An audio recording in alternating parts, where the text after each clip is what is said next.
Hello বন্ধুরা, আসসালামু আলাইকুম। স্টোরি হাউস চ্যানেলের পক্ষ থেকে আমি আশিক আছি আপনাদের সাথে। ভিডিওটি শুরু করার আগে আপনাদের সাথে কিছু কথা শেয়ার করতে চাই। আমাদের স্টোরি হাউস চ্যানেলে 1,00,000 সাবস্ক্রাইবার করতে আর মাত্র কিছু সাবস্ক্রাইবার প্রয়োজন। আপনারা চাইলে এটা সম্ভব।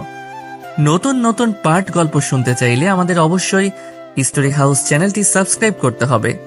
আর হ্যাঁ, প্রতিটা ভিডিওতে লাইক কমেন্ট করতেই হবে, তাহলে আমরা খুব শীঘ্রই 1,00,000 পরিবার হতে পারবো। Love you all. তো চলুন আজকের ভিডিওটা শুরু করা যাক। পাত্র হিসেবে ভার্সিটির সিনিয়র ভাই রাজ শাহমাদকে দেখে চক্ষু বিস্ফোরিত হয় নজরাতের। মিনিট খানেক হয়েছে পাত্রপক্ষ এসেছে নজরাতকে দেখতে। এদিকে হালকা সাজগোজ করে বসেছিল নজরাত। পাত্রপক্ষ আসার পর নজরাতের বান্ধবী হুমাইসা লুকিয়ে দেখতে যায় পাত্র দেখতে কেমন। দেখে এসে হুমাইসা জানায় পাত্র আর কেউ নয়, তাদের ভার্সিটির বড় ভাই রাজ শাহমাদ। হুমাইসার কথা বিশ্বাস হয় না নজরাতের, তাই নিজ চোখে দেখতে পর্দার আড়ালে থেকে উকি দেয়, যা দেখে চক্ষু চড়ক গাছ। দ্রুত দরজা বন্ধ করে হুমাইসাকে গিয়ে বলে, দোস্ত, এখন আমার কি হবে? আজকে তো আমার ইজ্জতের ফালুদা হয়ে যাবে। হুমাইসা হাসতে হাসতে বলল, তোর বদলে আমি না হয় পাত্রী হিসাবে যাই, কি বলিস? হুমাইসার কথাই সায় দিয়ে নজরাত বলল, দারুণ আইডিয়া, চল তোকে রেডি করে দেই। এই একদম না, ওটা তো আমি এমনিতেই মজা করে বলেছি। তুই সিরিয়াস নিয়ে নিবি কে জানে। শোন, ভয় পাস না, কিচ্ছু হবে না। কিন্তু নজরাত কিছুতেই যাবে না ওই দাম্ভিক অহংকার মানুষটার সামনে। সবচেয়ে বড় কথা, নজরাত রাজ শাহমাদের সামনে গেলেই তাকে চিনে ফেলবে, কারণ গতকাল ভার্সিটিতে রাজ শাহমাদের সাথে কথা বলতে গিয়েছিল নজরাত, কিন্তু রাজ শাহমত তাকে পাত্তা দেয়নি। এরপর থেকে বান্ধবীদের সাথে লজ্জায় মুখ দেখাতে পারে না নজরাত। নজরাতকে তার বান্ধবীরা মিলে ডিয়ার দিয়েছিল তাদের ভার্সিটির বড় ভাই রাজ শাহমতের সাথে আলাপ করে বন্ধুত্ব করার। ভার্সিটির টিচার থেকে শুরু করে স্টুডেন্টদের কাছে খুবই পরিচিত একটা মুখ রাজ শাহমত। রাজনীতিতে তার জুড়ি নেই, তাছাড়া খুব ব্রিলিয়ান্ট স্টুডেন্ট রাজ শাহমত। স্কুলে থাকাকালীন প্রেমে ব্যর্থ হয়ে প্রতিজ্ঞা করেছে জীবনে আর কোনো দিন প্রেম নামক সম্পর্কে জড়াবে না, একেবারে বিয়ে করবে। তাই ভার্সিটির কোনো মেয়েদের পাত্তা দেয় না রাজ শাহমাদ, এমনকি মেয়েদের সাথে কথা বলতেও ঘৃণাবোধ কাজ করে নিজের মধ্যে। কিন্তু নজরাত রাজ শাহমতের সম্পর্কে জানতো না, তাই তো বান্ধবীদের পাল্লায় পড়ে রাজ শাহমতের সাথে বন্ধুত্ব করতে যায়। নজরাতের বান্ধবীরা জানতো রাজ শাহমত কোনো মেয়েদের সাথে বন্ধুত্ব করে না, তাই ইচ্ছে করে এই ডিয়ার দেয়। যদিও হুমাইসা সাবধান করেছিল নজরাতকে, কিন্তু নজরাত শুনে নাই।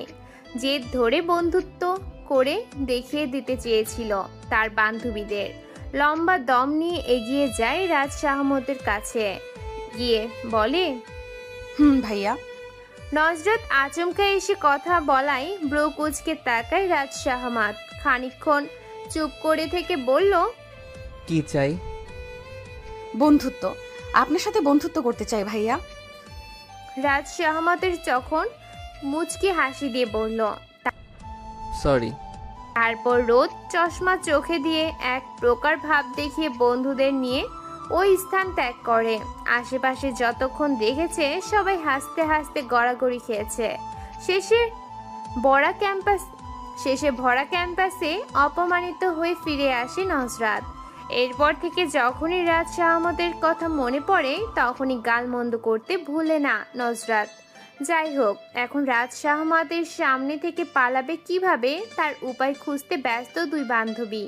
তখনই নজরাতের নানু মনি এসে বলল, নজরাত বলা তো চান্দের লাহান সুন্দর, আমার তো তোরে নিয়ে হিংসা হইতেছে।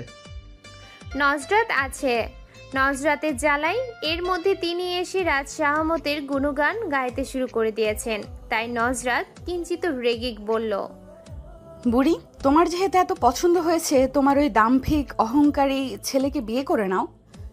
নজরাতের নানু সন্দিহান দৃষ্টিতে তাকিয়ে বললেন, তুই কেমনে জানলি ওই ছেলের দাম্ভিক অহংকার আছে? সুন্দর ছেলেরা ওরকমই হয়, তাই আমি ঠিক করেছি কালো আর বেটে দেখে বিয়ে করব। তাহলে আমাকে রাজরানীর মতো করে রাখবে। যাই হোক বুড়ি, তুমি এখান থেকে এখন যাও, আমি রেডি হচ্ছি, দেখতে পাচ্ছ না? যাই, তুই ভালো কইরা সাইজা আয়। নানু চলে যাওয়ার পর হুমাইসা বলল, দোস্ত, একটা আইডিয়া পেয়েছি, বলবো?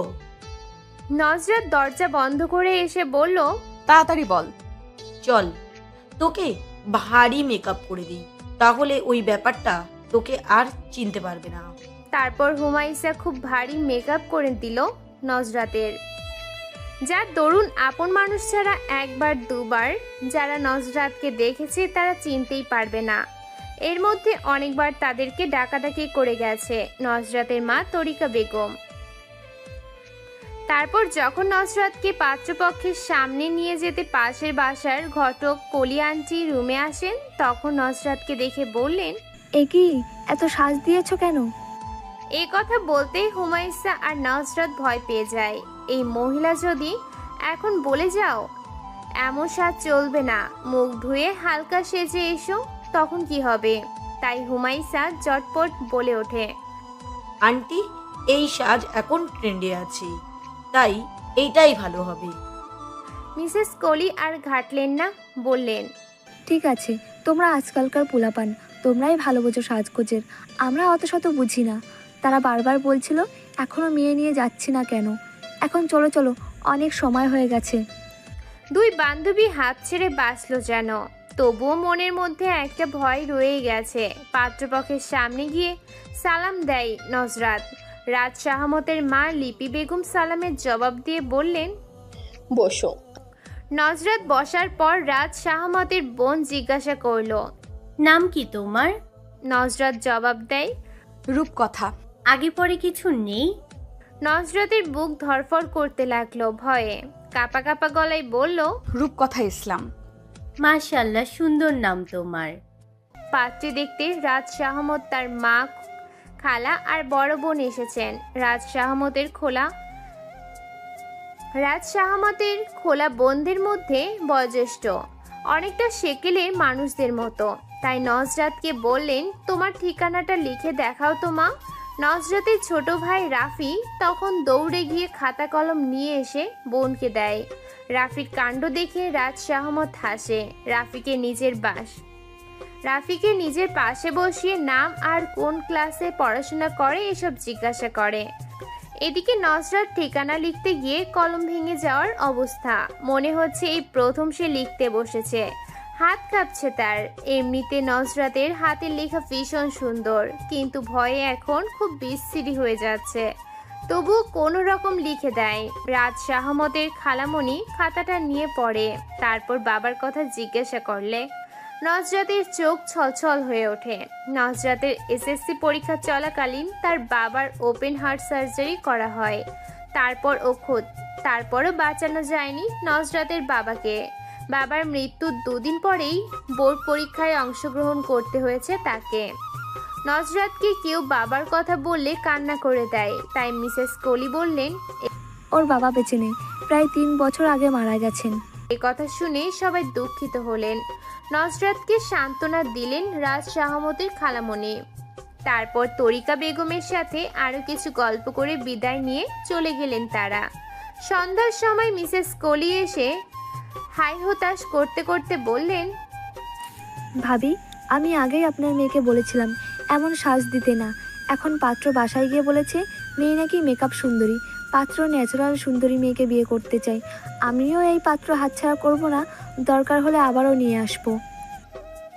পরের দিন নজরাত ভার্সিটির ক্যাম্পাসে বেরিয়ে তার ক্লাসের ভবনে যাওয়ার সময় পেছন থেকে একটা পরিচিত কণ্ঠস্বর বলল।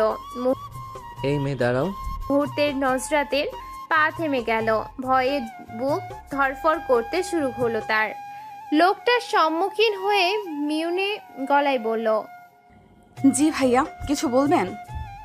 মনে মনে ভীষণ ভয় পাচ্ছে নজরাত, তাকে আবার চিনে ফেললো না তো রাজ শাহাদাত। তাকে আবার চিনে ফেললো না তো রাজ শাহমাত? কিন্তু নজরাতকে অবাক করে দিয়ে রাজ শাহমাত বলল, এই মেয়ে, তোমার নামটা যেন কি? নুসরাত শান্ত চোখে রাদের দিকে চেয়ে বলল, নুসরাত। আগে পরে কিছু নেই? নজরাত মাথা দুই দিকে নাড়িয়ে বোঝায় নেই। তারপর রাত বলল, আচ্ছা, তুমি এখন যেতে পারো। নজরাত অনুমতি পেয়ে দ্রুত পা চালিয়ে নিজের ক্লাসে চলে গেল। নজরাত এর আসল নাম রূপকথা ইসলাম আর ডাক নাম নজরাত। বেচারি দুইটা নাম হয় এই যাত্রায় বেঁচে গেল।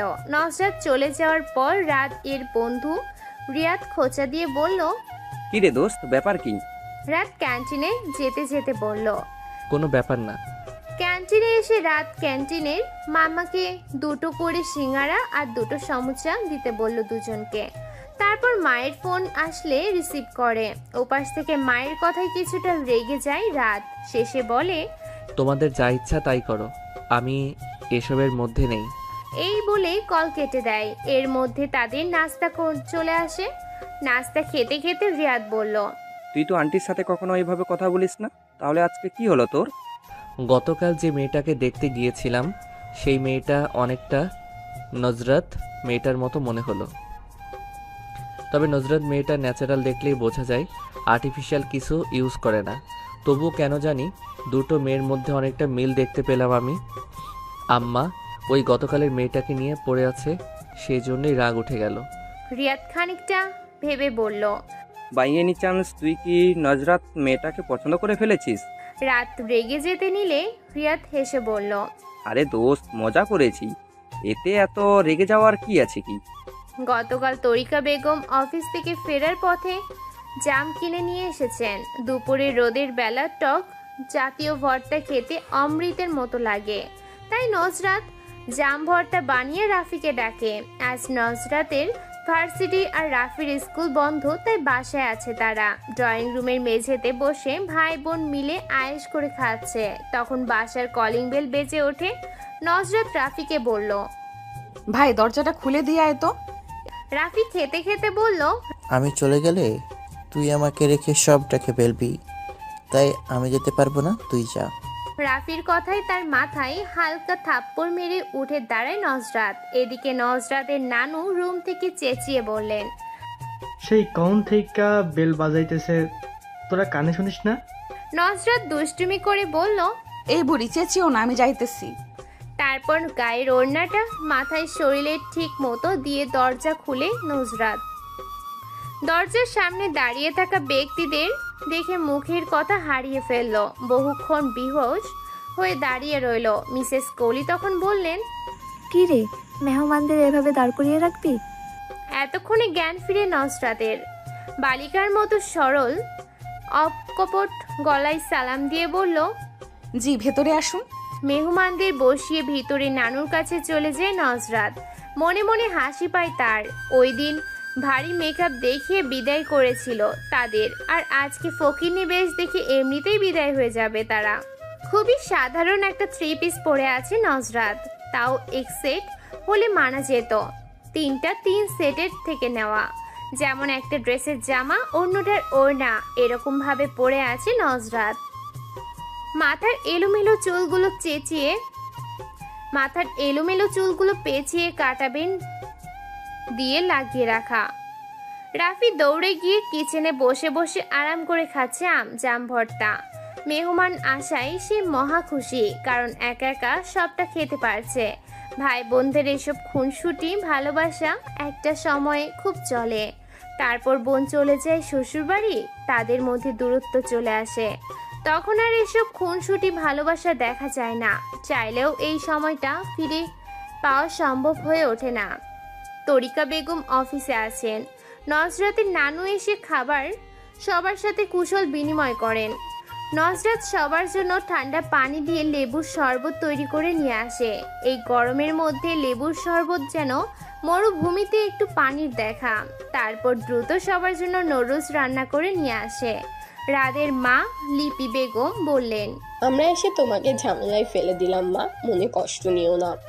নজরাতের সসবেস্তে জবাব দেয়, ছি ছি আন্টি, এসব কি বলছেন? আব্দুল্লাহ ইবনু আমর রাদিয়াল্লাহু আনহু থেকে বর্ণিত, জনৈক ব্যক্তি আল্লাহর রাসূল সাল্লাল্লাহু আলাইহি ওয়াসাল্লামকে জিজ্ঞাসা করল, ইসলামে কোন জিনিসটি উত্তম?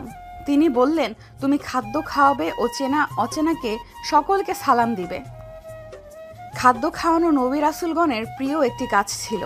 তাদের ঘরে খাবার না থাকলে তারা না খেয়ে সবটুকু দিয়ে অতিথি আপ্যায়ন করতেন। বাড়িতে মেহমান আসলে তারা অত্যন্ত খুশি হতেন। অথচ বর্তমানে আমরা বাড়িতে মেহমান আসলে বিরক্ত হই, আপ্যায়নে গাফিলতি করি। কিন্তু আল্লাহ তাআলার কাছে অত্যন্ত পছন্দের কাজ মানুষকে খাদ্য খাওয়ানো। সন্তুষ্টি চিত্তে মানুষকে খাওয়ানোর মাধ্যমে সহজেই আল্লাহ তাআলা সন্তুষ্টি অর্জন করা যায়। তাই আপনারা আসাতে আমার বরং উপকারী হয়েছে, আলহামদুলিল্লাহ। নজরাতের কথায় লিপি বেগম এবং তার বোন রানু বেগম অনেক খুশি হলেন। সেদিন নজরাতকে পছন্দ না হলেও আজকে খুবই পছন্দ হলো। মিসেস কোহলি তাদের অনেক রিকোয়েস্ট করে আজকে নিয়ে এসেছেন। নজরাতের মা তরিকা বেগম আজকে বাসায় থাকবেন না। তিনি জানতেন এদিকে রাদের জন্য অন্য জায়গায় পাত্রী দেখতে যাবেন বলেছিলেন লিপি বেগম। যদি সেখানে পাত্রী পছন্দ হয়ে যায় সেই ভয়ে তরিকা বেগম বাসায় না থাকা সত্ত্বেও আজকে তাদের নিয়ে এসেছেন মিসেস কোহলি। লিপি বেগম রাতকে তাদের সাথে আসতে বলেছিলেন, কিন্তু রাত আসবে না বলে দেয় এবং রাদের বোনও ভাইয়ের সাথে মিলে আসবে না বলেছে। তাই লিপি বেগম আর তার বোন এসেছেন আজ। নজরাতের বাবা মারা যাওয়ার পর থেকে তরিকা বেগম একটা কোম্পানিতে চাকরি করে সংসার চালাচ্ছেন। তাই তিনি দিনের বেশিরভাগ সময় বাইরে থাকেন। এদিকে নজরাতের ভার্সিটি বন্ধ থাকলে ঘরের সমস্ত কাজ করে রাখে, মায়ের কষ্ট যেন লাঘব হয় সেজন্য। তবে তরিকা বেগম ভোরবেলা উঠে রান্না করে দিয়ে যান। আজকে আর তেমন কিছু জিজ্ঞাসা করলেন না তারা নজরাতকে। নজরাতের রান্না করা নুডলসকে বিদায় নিয়ে চলে গেলেন। তারা চলে যাওয়ার কিছুক্ষণ পর মিসেস কোহলি আসলেন। তিনি খুবই উৎফুল্ল হয়ে বললেন, খালাম্মা, আমি বলেছিলাম না মেয়ে তাদের পছন্দ হবেই হবে। নজরাতের নানু বললেন, আজকে কি কইলো তারা? মেয়ে তাদের পছন্দ হয়েছে, এখন বাসায় সবার সাথে বসে কথা বলে জানাবে বলেছেন। নজরাত নানু আলহামদুলিল্লাহ বলে আনন্দে আত্মহারা হয়ে পড়লেন। এদিকে পর্দার আড়ালে থেকে সবটাই শুনল নজরাত। শুনে কি প্রতিক্রিয়া করবে বুঝতে পারছে না সে। ভার্সিটিতে এক প্রকার লুকিয়ে ঢুকে নজরাত। কিছুতেই রাদের সামনে পড়া যাবে না, এই তার পণ। মা বলেছে এই রাত ব্যাটার সাথেই তার বিয়ে দিবে। এদিক ওদিক তাকিয়ে হাঁটতে গিয়ে কারোর সাথে ধাক্কা লেগে যেতে যেতে বেঁচে যায় সে। সামনে রাত বিচক্ষণ চোখে চেয়ে থেকে বলল, কোথায় চুরি করতে যাচ্ছ? নজরাত সামান্য কম্পিত কণ্ঠস্বরে বলল, আজব, ভার্সিটিতে কেউ চুরি করতে আসে নাকি কেউ? তোমাকে দেখে তো তাই মনে হচ্ছে। নজরাত বিব্রত ও হকচকিত হয়ে বলল, আমাকে যেতে দিন। রাত পথ থেকে সরে দাঁড়ালে নজরাত এক প্রকার দৌড়ে চলে যায়। কথায় আছে না, যেখানে বাঘের ভয় সেখানেই সন্ধে হয়। নজরাতের অবস্থাও হয়েছে সেরকম। গতকাল তরিকা বেগম অফিস থেকে বাসায় ফিরে মায়ের কাছ থেকে সমস্ত ঘটনা শুনে বলেন, ছেলে ভালো হলে এখানেই মেয়ে বিয়ে দেবেন। মেয়েকে নিয়ে বড্ড দুশ্চিন্তা তার। নজরাতের বাবা নেই। তরিকা বেগমের যদি কিছু হয়ে যায় তবে ছেলে মেয়ে দুটোর রাস্তায় থাকতে হবে। তাই তিনি ভয় পান ভালোই মেয়ের বিয়ে দিয়ে নিশ্চিন্ত হতে চান। লিপি বেগম বাসায় ফিরে বললেন, এই মেয়েকেই আমি আমার বাড়ির বউ করে আনতে চাই। বসার ঘরে সবাই বসেছিল। মায়ের কথা শুনে রাত বসা থেকে দাঁড়িয়ে যায়। একটু ভ্যাবাচেকা খেয়ে বলল, আম্মা, আমি ওই মেকআপ সুন্দরী মেয়েকে বিয়ে করব না। তাছাড়া ঠিকানা লিখতে গিয়ে কলম ভেঙে ফেলার মতো অবস্থা ওই মেয়ের। নিশ্চয়ই প্রতি ক্লাসে ফেল করতে করতে অনার্সে ভর্তি হয়েছে। ফারুক সাহেব ছেলেকে উদ্দেশ্য করে বললেন, শান্ত হয়ে বসো, এত উত্তেজিত হওয়ার কিছু হয়নি। আমি কথা বলছি তোমার মায়ের সাথে। বাবাকে খুব সমীহ করে চলে রাজ শাহমাদ, তাই শান্ত হয়ে বসে। ফারুক সাহেব স্ত্রীকে বললেন, তোমার ছেলের যেখানে পাত্রী পছন্দ নয় সেখানে তোমার আগানোটা ঠিক হবে বলে আমি মনে করি না। কারণ বিষয়টা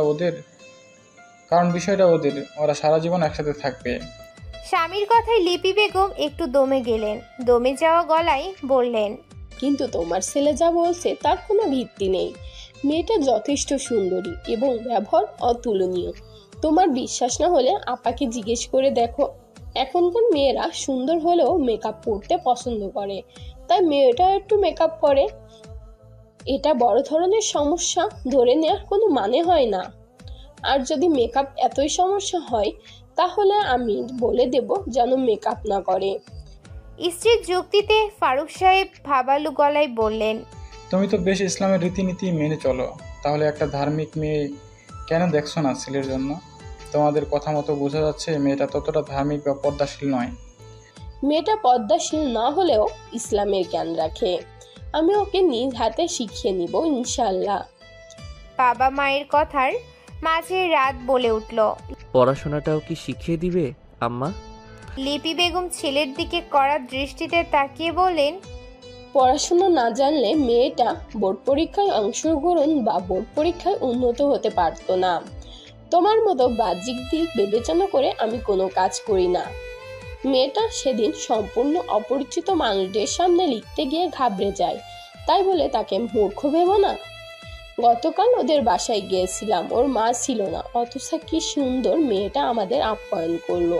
এমন নম্র ভদ্র মেয়ে আমার বাড়ির বউ হওয়ার যোগ্য।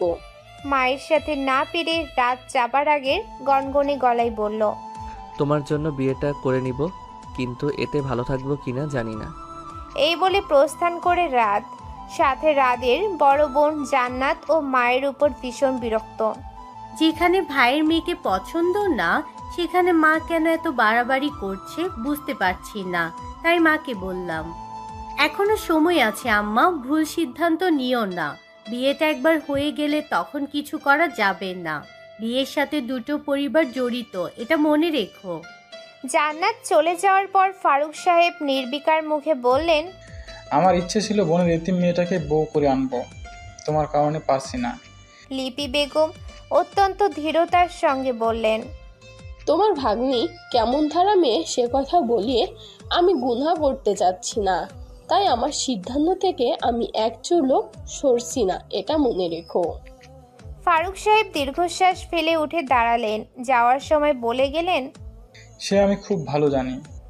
সবাই চলে যাওয়ার পর লিপি বেগম নীরবে বসে রইলেন। নজরাতের কথা ভাবতে লাগলেন। মেয়েটাকে তার কোন দিক দিয়ে খারাপ বলে মনে হলো না, তবুও পরিবারের বিরুদ্ধে গিয়ে বিয়েতে আগাতে একটু দ্বিধা কাজ করছে। ভার্সিটির দোতলার রেলিং ধরে ঝুঁকে দাঁড়িয়ে আছে রাত। পাশে তাসনুফা এসে দাঁড়ায়। রাত টের পেয়েও কিছু বলে না, তার মন বিষণ্ণতায় ঘিরে আছে। তাসনুফা রাদের দৃষ্টি অনুসরণ করে তাকিয়ে বলল, ওদের মধ্যে রিলেশন চলছে, চেয়ে থেকে লাভ নেই। রাত তাসনুফার দিকে তাকিয়ে বলল, কাদের কথা বলছিস? মুখ চোখে বিহম্বল ভাব তার। তাসনুফা ইশারা করে বলল, ওই যে মেয়েটার দিকে তাকিয়ে আছিস তার কথা বলছি, সামনে যে ছেলেটা ওর সাথে রিলেশনে আছে। তাসনুফার কথায় রাত ক্যাম্পাসের বটগাছটার দিকে নজর দিল। ওখানে নজরাত মেয়েটা একটা ছেলের সাথে কথা বলছে। ওদের কথাই বলল তাসনুফা, অথচ রাত তাদের এতক্ষণ খেয়ালই করেনি।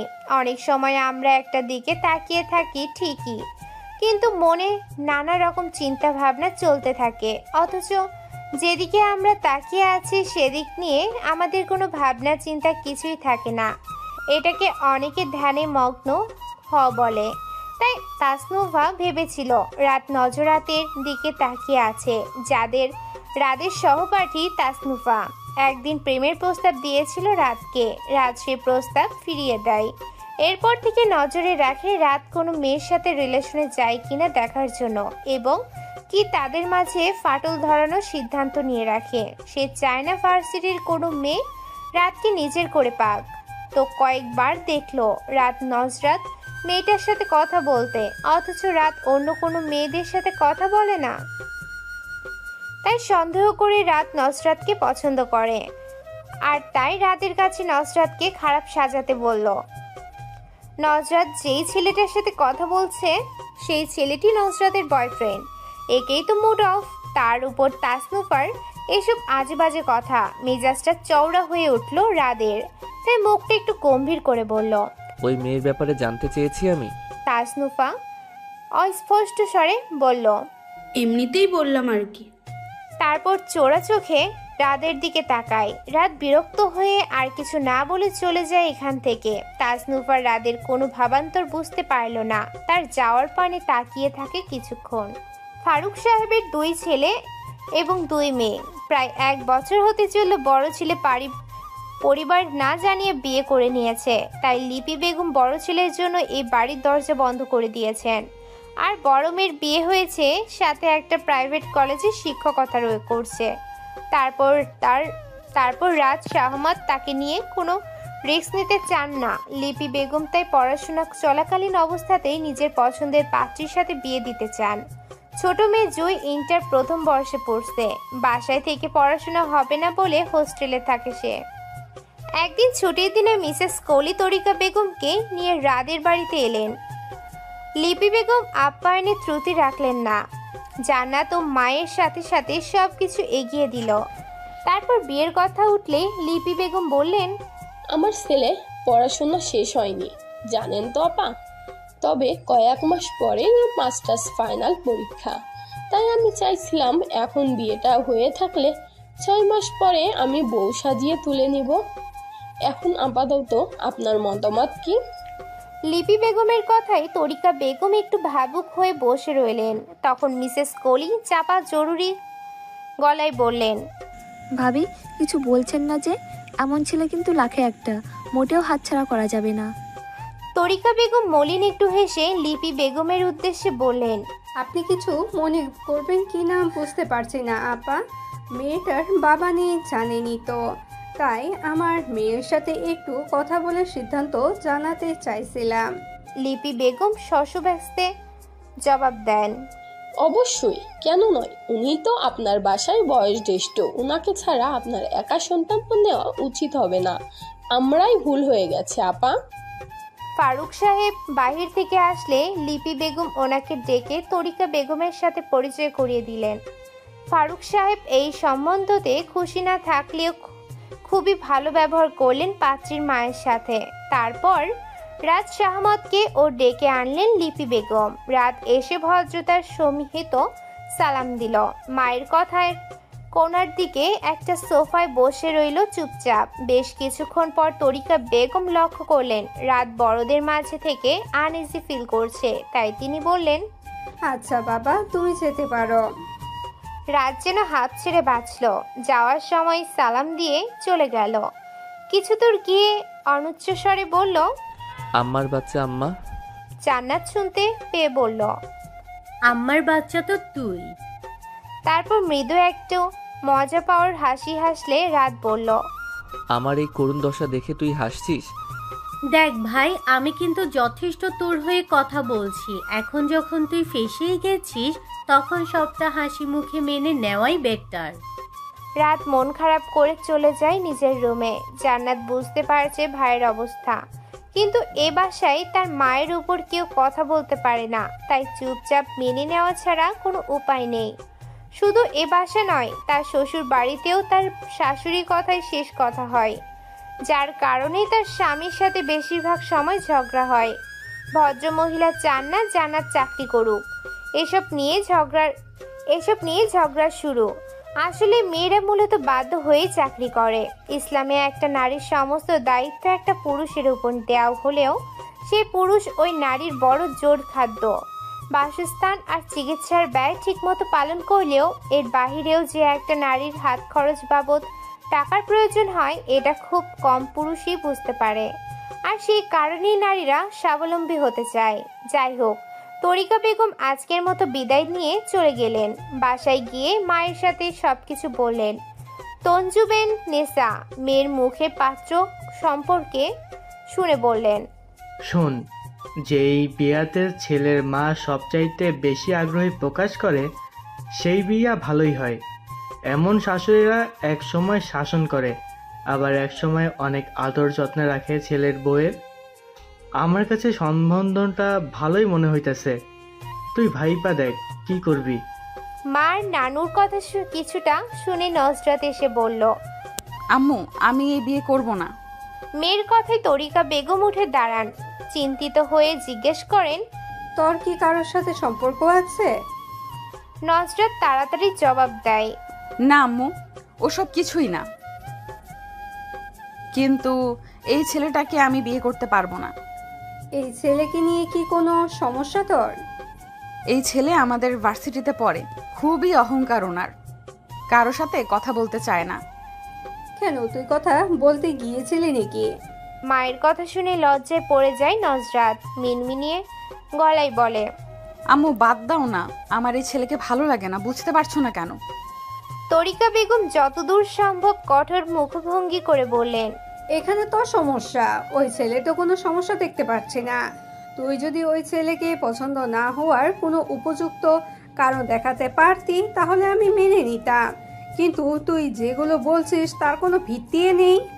তারপর তঞ্জুবেন নেসার দিকে তাকিয়ে বললেন, আম্মা, আমি সিদ্ধান্ত নিয়ে নিয়েছি, আমি এখানে মেয়ের বিয়ে দিব, এটাই আমার শেষ কথা, তুমি ওরে বোঝাও। তরিকা বেগম চলে যাওয়ার পর বৃদ্ধা নাতনিকে নিজের কাছে বসিয়ে মাথায় হাত বুলিয়ে দিতে দিতে বললেন, শোন নাতনি, পোলারা যতই দাম দেখাক, বউয়ের কাছে তারা বিলাইয়ের মতোই, বুঝলি? বউয়ের কাছে তারা চাইলেও দাম দেখায় চলতে পারে না, বাইরে সবার কাছে একটু দাপট দেখায় চলা লাগে। এরই মধ্যেই একটা মানুষের ব্যক্তিত্ব বোঝা যায়। আজই যদি পোলায়। নানু, পোলা শুনতে কেমন যেন লাগছে, ছেলে বলো। আচ্ছা শোন, আজই যদি ছেলেটা মায়াগলকে কথা কয়ে বেড়াইতো, রাস্তাঘাটে মায়াগ দেখলে গান ধরতো, তখন কিন্তু তোর বালা লাগতো না, তখন তুই কইতি ছেলেটার চরিত্র দোষ আছে। শোন নাতনি, আমি বলি কি, এমন পুরুষটাই এক নারীতে আসক্ত হয়। তরিকা বেগম মিসেস কলি বেগমের মাধ্যমে জানিয়ে দিয়েছেন যে তিনি এই বিয়েতে রাজি। শুনে লিপি বেগম ভীষণ খুশি হয়েছেন। বাসায় সবার সাথে কথা বলে 2 সপ্তাহ পরে বিয়ের তারিখ নির্ধারণ করে জানিয়েছেন। এর মাঝে একবার এসে নজরাতকে আংটি পরিয়ে দেন লিপি বেগম। রাত শাহমাদকে সাথে আসতে বলেছেন, কিন্তু রাত আসতে রাজি হয়নি। তাই ফারুক সাহেব আর ছোট মেয়ে জুইকে নিয়ে আসেন তিনি। হবু ভাবিকে দেখে জুইয়ের ভীষণ পছন্দ হয়, একদিনেই ভাব করে নেয় নজরাতের সাথে। তারপর যাওয়ার সময় নজরাতের ফোন নাম্বার নিয়ে যায়। নজরাতের মন ভালো নেই আজ, তাই বিকেলবেলা হুমায়সাকে নিয়ে ঘুরতে যাবে বলে মাকে জানায়। তরিকা বেগম বারবার বলে দিয়েছেন সন্ধ্যার আগে যেন বাসায় ফিরে আসেন। নজরাত বলেছে ফিরে আসবে। হুমায়সাকে তৈরি হতে বলে নিজে তৈরি হতে শুরু করে নজরাত। এর মাঝে তরিকা বেগম অফিস থেকে কল করে জানায় আজকে লিপি বেগম বিয়ের শপিং করতে বের হবেন, তার সাথে করে নজরাতকে নিয়ে যেতে চান, যেন নজরাতের পছন্দ মতো কেনাকাটা করতে পারেন। এ কথা শুনে নজরাত বিরস মুখে বলল, আমি হুমায়সাকে বলে দিয়েছি যাওয়ার কথা, এখন আমি ওর সাথে না গিয়ে ওখানে কিভাবে যাব? ওনারা কিছুদিন পর আত্মীয় হতে চলেছেন, এখন মুখের উপর কিভাবে না করব? এত বড় হয়েছিস, এইটুকুও জ্ঞান নেই তোর? আমি আর কিছু শুনতে চাই না, সুন্দর করে রেডি হয়ে নে, ওরা এসে তোকে নিয়ে যাবে। অগত্যা নিজের মনের বিরুদ্ধে গিয়ে হুমায়সাকে যাবে না বলে নিষেধ করে দেয় নজরাত। নজরাতের কান্না আসছে কেন জানি, সব বাদ দিয়ে চুপটি করে শুয়ে থাকে। বিকেল 5:10 একটা ভারী কোমল কণ্ঠস্বর শুনে ঘুম ভেঙে নুসরাতের। জুই খাটের একপাশে বসে আলতো হাতে নজরাতের হাতে ধরে বলে, এই যে হবু মিষ্টি ভাবি, তুমি কি আমাদের সাথে শপিং মলে যাবে না? নজরাত জুইকে হঠাৎ দেখতে পেয়ে তড়িঘড়ি করে উঠে বসে। গায়ের ওড়নাটা ঠিক করে, মাথায় এখনো ঘুমের ধোঁয়াটে ভাবটা কাটিয়ে ওঠেনি। এত অল্প সময়ের মধ্যে নজরাত এতটা গভীরে ঘুম ভাঙে যাবে বুঝতে পারেনি। ঘুমে যাবে বুঝতে পারেনি। জুই আবারও বলে, তুমি কি যাবে না? নজরাত ফিচেল হেসে বলল, সরি তোমাদের অপেক্ষা করানোর জন্য। না না, সমস্যা নেই, তুমি ঝটপট তৈরি হয়ে নিতে পারো।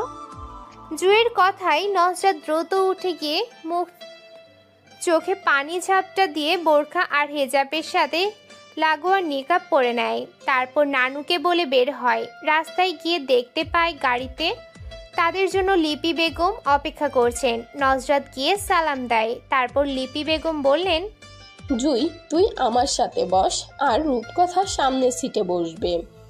তারপর জুই তার মায়ের পাশে বসে আর নজরাত সামনের গাড়ির দরজা খুলতে গিয়ে পারে না।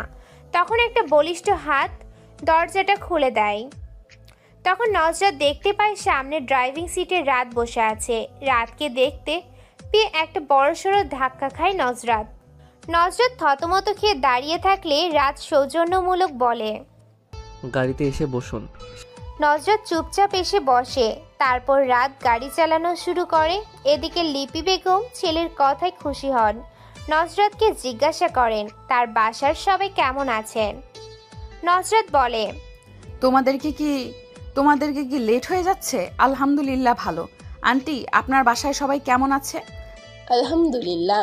গাড়িতে সবাই চুপচাপ থাকলেও জুই নজরাতকে জিজ্ঞেস করে নজরাতের কি কালার পছন্দ। নজরাত জানালার পাশে আড়ষ্টভাবে বসে আছে। জুইয়ের কথায় পিছনে ফিরে তাকিয়ে বলল, আমার পিঙ্ক কালার পছন্দ। ও আচ্ছা, আর ভাইয়ার হোয়াইট কালার পছন্দ। আচ্ছা, তুমি সাজতে পছন্দ করো বা নিজে নিজে সাজতে পারো? জুইয়ের এই প্রশ্নে রাত আর চুপ করে থাকতে পারল না। ব্রুকুটি করে বলল, সে আর বলতে, উনি তো সাজগোজে পিএইচডি করেছেন বোধহয়। রাত এর কথায় জুই এক্সাইটেড হয়ে বলল, ভাইয়া তুই কি করে জানলি? তোরা কি একে অপরকে আগে থেকেই জানিস? উফ, এমন হলে তো ব্যাপারটা খুবই উপভোগ হবে। ওরা ভাই বোন একে অপরকে তুই সম্বোধন করে। জুই রাতকে ভাইয়া বললেও রাত জুইকে আপু ডাকে না, নাম ধরেই ডাকে। রাত জুইকে ধমকে সুরে বলল, তোর মাথা, সেদিন ওনাদের বাসায় গিয়েছিলাম, শুনিস নাই? তখন উনি অনেক আটা ময়দা মেখেছেন, তাই বললাম। তাদের কথাই নজরাত তেজিক চোখে চেয়ে রাতকে বলল, আমি মোটেও আটা ময়দা মাখি না, আপনার দেখার ভুল আছে। প্রতি উত্তরে রাত একটু বাঁকা হাসে। এদিকে নজরাত আর ছেলে মেয়েদের আলোচনাগুলো খুবই উপভোগ করছেন লিপি বেগম। মজা করে হলেও রাত যে নজরাতকে নিয়ে কথা বলছে এটা ভীষণ ভালো লাগছে তার। তিনি নিশ্চিত বিয়েটা হয়ে গেলে ওদের মধ্যে মিল মহব্বত হয়ে যাবে ইনশাল্লাহ। জুই আবারও জিজ্ঞাসা করে নজরাত কোন ড্রেস বেশি পছন্দ করে, শাড়ি, থ্রি পিস নাকি ওয়েস্টার্ন। নজরাত বলে, থ্রি পিসে বেশি কমফোর্ট ফিল করি। আর তুমি? এখানেও রাত চাপা গলায় বলল, ভবিষ্যতে সবসময় শাড়ি পরে থাকতে হবে। এ কথা শুধু নজরাত শুনল আর কেউ শুনল না, যার ফলে নজরাত বড় বড় চোখ করে রাতের দিকে তাকায়।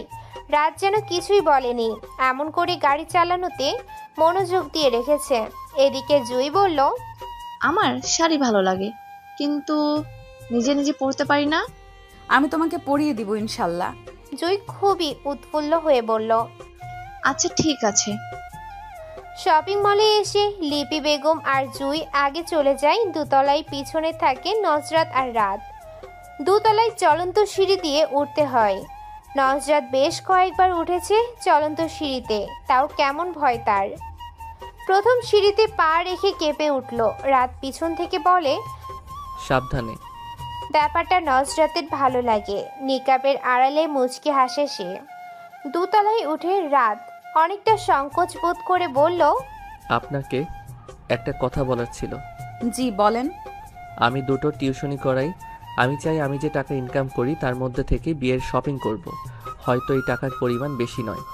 বাবা বিয়ের সম্পূর্ণ খরচের টাকা দিতে চেয়েছিলেন, কিন্তু আমি চাই না আমার বিয়ের খরচের টাকা বাবা দিক। বাবার কাছ থেকে টাকা নিয়ে বিয়ে করব। এখানে নিজেকে খুব ছোট মনে হচ্ছে, তাই নিজের বিয়ের খরচের টাকা স্বল্প হলেও নিজেই দিতে চাইছি। এতে করে আমি ভীষণ তৃপ্তি পাবো, যা বাবার টাকাই পাবো না। স্বল্প মূল্যে কেনাকাটা করতে আপনার কি খারাপ লাগবে? আমি যখন ভালো ইনকাম করব তখন আপনার সব ইচ্ছা পূরণ করার চেষ্টা করব ইনশাআল্লাহ। রাদের কথাই থম মেরে দাঁড়িয়ে থাকে নজরাত। এই মানুষটাকে আজকে ভীষণ নিজের বলে মনে হচ্ছে, খুব আপন আপন লাগছে। এমন কাউকেই তো সে জীবনসঙ্গী হিসেবে চেয়েছিল। তাহলে কি আল্লাহ তার মনের ইচ্ছা পূরণ করছেন? আনন্দে যেন চোখে পানি চলে আসছে। বাবা চলে যাওয়ার পর আর কেউ এমন করে তাকে বলেনি যে আমি তোমার সব ইচ্ছা পূরণ করার চেষ্টা করব। সাথের মানুষটা ভালো হলে ডাল ভাত দিয়েও অনায়াসে জীবন কাটিয়ে দেয়া যায়। নজরাত মনে মনে বলে এই মানুষটাকে সে খুব যত্ন করবে, মনের মণিকণ্ঠায় আগলে রাখবে আমৃত্য। নজরাতকে চুপ করে দাঁড়িয়ে থাকতে দেখে রাত ইতস্তত বোধ করে বলল, আপনি কি আমার কথায় রেগে গেলেন? না, রাখবো কেন? কিছু বলছেন না যে, তাই ভাবলাম বোধহয় রেগে গেলেন। আপনার সিদ্ধান্তের সাথে আমি একমত। আজকে তাহলে আপনার পছন্দের সবকিছু কেনা হোক। রাত অবাক হয়ে বলল, আমার পছন্দে? জি, আজকে আপনি আমার জন্য যাই পছন্দ করবেন তাই আমি আনন্দে গ্রহণ করব ইনশাল্লাহ। তারপর রাত মুচকি হেসে বলল, আচ্ছা চলুন তাহলে। প্রথমে তারা শাড়ির দোকানে যায়। ওখানে লিপি বেগম আর জুই অপেক্ষা করছে তাদের জন্য। দোকানে বিয়ের অনেক শাড়ি বের করলেন। তারা তিনজন মিলে দেখছে। রাত তখন হাত ভাঁজ করে একপাশে দেয়ালের সাথে হেলান দিয়ে দাঁড়িয়ে আছে। লিপি বেগম বারবার নজরাতকে জিজ্ঞাসা করে এটা পছন্দ হয়, ওটা পছন্দ হয়। তখন নজরাত রাতের দিকে তাকায়। রাত মাথা নেড়ে না বললে নজরাতও না বলে। এক সময় লিপি বেগম বুঝতে পেরে উঠে গিয়ে ছেলেকে টেনে এনে টুলে বসিয়ে দেন। তারপর বলেন, তোর যখন আমাদেরগুলো পছন্দ হয় না তখন নিজেই দেখেন বইয়ের জন্য পছন্দ কর। এমন তরল সম্বোধন শুনে লজ্জায় মরমে মরে যায় নজরাত। মাথা নিচু করে বসে থাকে সে। এদিকে রাত অনেকগুলো শাড়ি ঘাটাঘাটি করার পর একটা লাল জামদানির শাড়ি, যার মধ্যে সোনালি জরির কাজ করা, এটা তার পছন্দ হয় এবং গায়ের মূল্য দেখে সে তার বাজেটের সাথে মিলিয়ে এটাই পছন্দ করে নেয়। এটার সাথে মিলিয়ে দোপাট্টা নিয়ে তারপর সবাইকে বলে দোকানিতে এটা প্যাকেট করতে বলে। তারপর মা আর দুই বোনের জন্য 3টা শাড়ি পছন্দ করে, এগুলো ও প্যাকেট করতে বলে দোকানিকে। তারপর 3 পিসের দোকানে আসে তারা। এখানেও রাত পছন্দ করে 3টা 3 পিস নজরাতের জন্য। তারপর কসমেটিক্স নাই, শুধু পিঙ্ক কালার একটা লিপস্টিক আর একটা কাজল, আর কোনো মেকআপ আইটেম নেয় না। রাত মেকআপ একদম পছন্দ করে না, সেটা খুব ভালোভাবেই নজরাত বুঝতে পারে। আজকে তাই কিছু বলে না। অবশ্যই আরও মেকআপ তেমন পছন্দ নয়, সেদিন বিপদে পড়ে অতটা ইউজ করেছিল। তারপর মেলি আইটেম যেমন চিরুনি, সাবান, শ্যাম্পু ইত্যাদি জিনিসপত্র নিয়ে তাদের কেনাকাটার সমাপ্তি ঘটল। সবশেষে লিপি বেগম সবাইকে নিয়ে একটা রেস্তোরাঁয় যেতে চান। রেস্তোরাঁর কথা শুনে নজরাত ভয় পেয়ে যায়। রেস্তোরাঁয় খেতে গেলে অবশ্যই তাকে নিকাব উন্মুক্ত করতে হবে। আজকের এই সুন্দর দিনটাতে কিছুতেই সে রাতের মুখোমুখি হতে চাইছে না। যদি রাত কোনো সিক্রেট করে তাই ভয় পাচ্ছে সে। লিপি বেগমকে বুঝিয়ে বলে, অনেক রাত হয়ে গেছে আন্টি, আজকে বাসায় যাওয়া উচিত। সবাই দুশ্চিন্তা করবে, আমাকে মাফ করুন আন্টি। তারপর রাত বলল, তাহলে খাবার পার্সেল করে দিতে বলবো। লিপি বেগম সায় দিয়ে বললেন, হ্যাঁ তাই ভালো হবে। তারপর একটা রেস্তোরাঁয় গিয়ে 2 বাড়ির জন্য কাচ্চি বিরিয়ানি পার্সেল করে দিতে বলে রাত। নজরাত তখন জানতো না যে তার বাসার জন্য খাবার পার্সেল করা হয়েছে। যখন নজরাত এর বাসার কাছে আসে তখন নজরাত সবাইকে বলে তাদের বাসায় যাওয়ার কথা, কিন্তু লিপি বেগম বললেন, আজ নয়, অনেক রাত হয়ে যাচ্ছে। তারপর নজরাত রাতকে ছোট্ট করে বলে, আসছি। রাত গাড়ি থেকে নেমে খাবারের পার্সেল নজরাতকে নিতে বললে নজরাত অবাক হয়ে বলল, এসব কেন? আপনি তো কিছু খেলেন না, সেজন্য পার্সেল করে দিতে বলেছি, নিন ধরুন। নজরাত আর না করতে পারল না, পার্সেলগুলো হাতে নিল। তারপর সালাম দিয়ে বাসায় চলে যায়। আজকে শুক্রবার, একটা ভালো দিন। নজরাত আর রাত এর শুভ বিবাহ। গতকাল হুমাইসা নজরাত এর 2 হাত ভর্তি করে মেহেদি দিয়ে দিয়েছেন। মেয়েটা খুব সুন্দর ডিজাইন করতে পারে। সকাল 10:17 নজরাত মাত্র ঘুম থেকে উঠে হাতে মেহেদিগুলো দেখছে। বাড়ির সবাই রান্নাবান্নার কাজে ব্যস্ত। খুব ছোট করে বিয়েটা হয়ে থাকবে, তাও বিয়ে বলে কথা, কাজ তো থাকবেই। নজরাতকে কেউ বিরক্ত করেনি, তাই সে আরামে ঘুমিয়েছে। হুমাইসা ও তরিকা বেগমের হাতে হাতে সব কাজ করে দিচ্ছে। গতকাল হুমাইসাকে তার পরিবারকে বলে নিয়ে এসেছে নজরাত। বিয়েতে বান্ধবী পাশে থাকলে খুব ভরসা পাওয়া যায়। হুমায়সাও ভীষণ আনন্দিত। বান্ধবীর বিয়ে বলে কথা, কজনের ভাগ্যই বা বান্ধবীর বিয়েতে উপস্থিত থাকতে পারার। সে থাকতে পারছে, আলহামদুলিল্লাহ। নজরাত বসে বসে রাতের কথা ভাবছে। সেদিনের পর থেকে রাতকে ভীষণ ভালো লেগে গেছে তার। লোকটা বাহিরের মানুষের সাথে দাম্ভিক হলেও পারিবারিক সাথে ভীষণ মিশুক। পরিবারকে গুরুত্ব দেওয়া ছেলেগুলো সবচেয়ে ভালো হয়। ওই দিন বাসায় আসার পর রাফি বোনের হাতে খাবারের পার্সেল দেখে খুশিতে লাফিয়ে ওঠে। যা দেখে রাতকে ধন্যবাদ দিতে ইচ্ছে হয় নজরাতের। তার পরিবারের কথা চিন্তা করেছে রাত, এটা ভাবলেই বুকটা প্রশান্তিতে ভরে যায়। তঞ্জু বেন নেসা সেদিন নজরাতকে খোঁচা দিয়ে বললেন, কি নাতনি, নাচ জামাইকে কেমন বুঝলি? নজরাত লজ্জায় সেদিন কোনো উত্তর দিতে পারেনি, শুধু একগাল হেসে সেখান থেকে দৌড়ে চলে যায়। মেয়ের খুশি দেখে তরিকা বেগম স্বস্তির শ্বাস ফেলেন। আল্লাহ তাআলার কাছে শুকরিয়া আদায় করেন। ওই দিনটা বারবার মনে পড়ে নজরাতের। মনে করে আনমনে হাসে সে। হুমায়সা আকস্মিকতা এসে বলল, কিরে, বিয়ের কোণে একা একা হাসছিস কেন? দুলাভাইকে নিয়ে ভাবছিস বুঝি? নজরাত লজ্জায় লাল হয়ে যায়। তারপর যা বলে বাথরুমে দৌড় দেয়। দুপুরে জোহরের পর বরপক্ষের আগমন ঘটে। বইয়ের জন্য আনা জিনিসপত্র মিসেস কলি বেগম তঞ্জু বেন নেসার হাতে তুলে দেন। সবকিছু খুলে দেখে সবাই। তারপর হুমায়সা নজরাতকে সাজানো শুরু করে। লিপি বেগম নিজের থেকে কিছু গহনা ছোট ছেলের বইয়ের জন্য নিয়ে এসেছেন। আজকে ছেলের সামর্থ্য নেই, কিন্তু একদিন হবে ইনশাল্লাহ। ততদিন কি নতুন বউ খালি থাকবে? কখনো না। তাই লিপি বেগম নিজের থেকে কানের দুল আর গলার কণ্ঠহার দিয়েছেন, আর নাকের ফুলের টাকা রাত দিয়েছে। হাতে আপাতত গোল্ড প্লেট পরলেই হবে। আল্লাহ তাআলা কোনোদিন রাদের দেওয়ার তৌফিক দান করলে তখন কিনে দিবেন না। আজকেও ভারী মেকআপ করে দিল নজরাতকে। বিয়ের দিন ভারী মেকআপে বিয়ের সাজ ফুটে ওঠে। আজকে কেউ কিছু বলবে না। এই একটা দিনই তো মেয়েরা মন ভরে সাজে। লাল জামদানি, দোপাট্টা, গহনা, মেকআপ সবকিছু মিলিয়ে ভীষণ সুন্দর লাগছে নজরাতকে। তার থেকে চোখ ফেরানো দায়।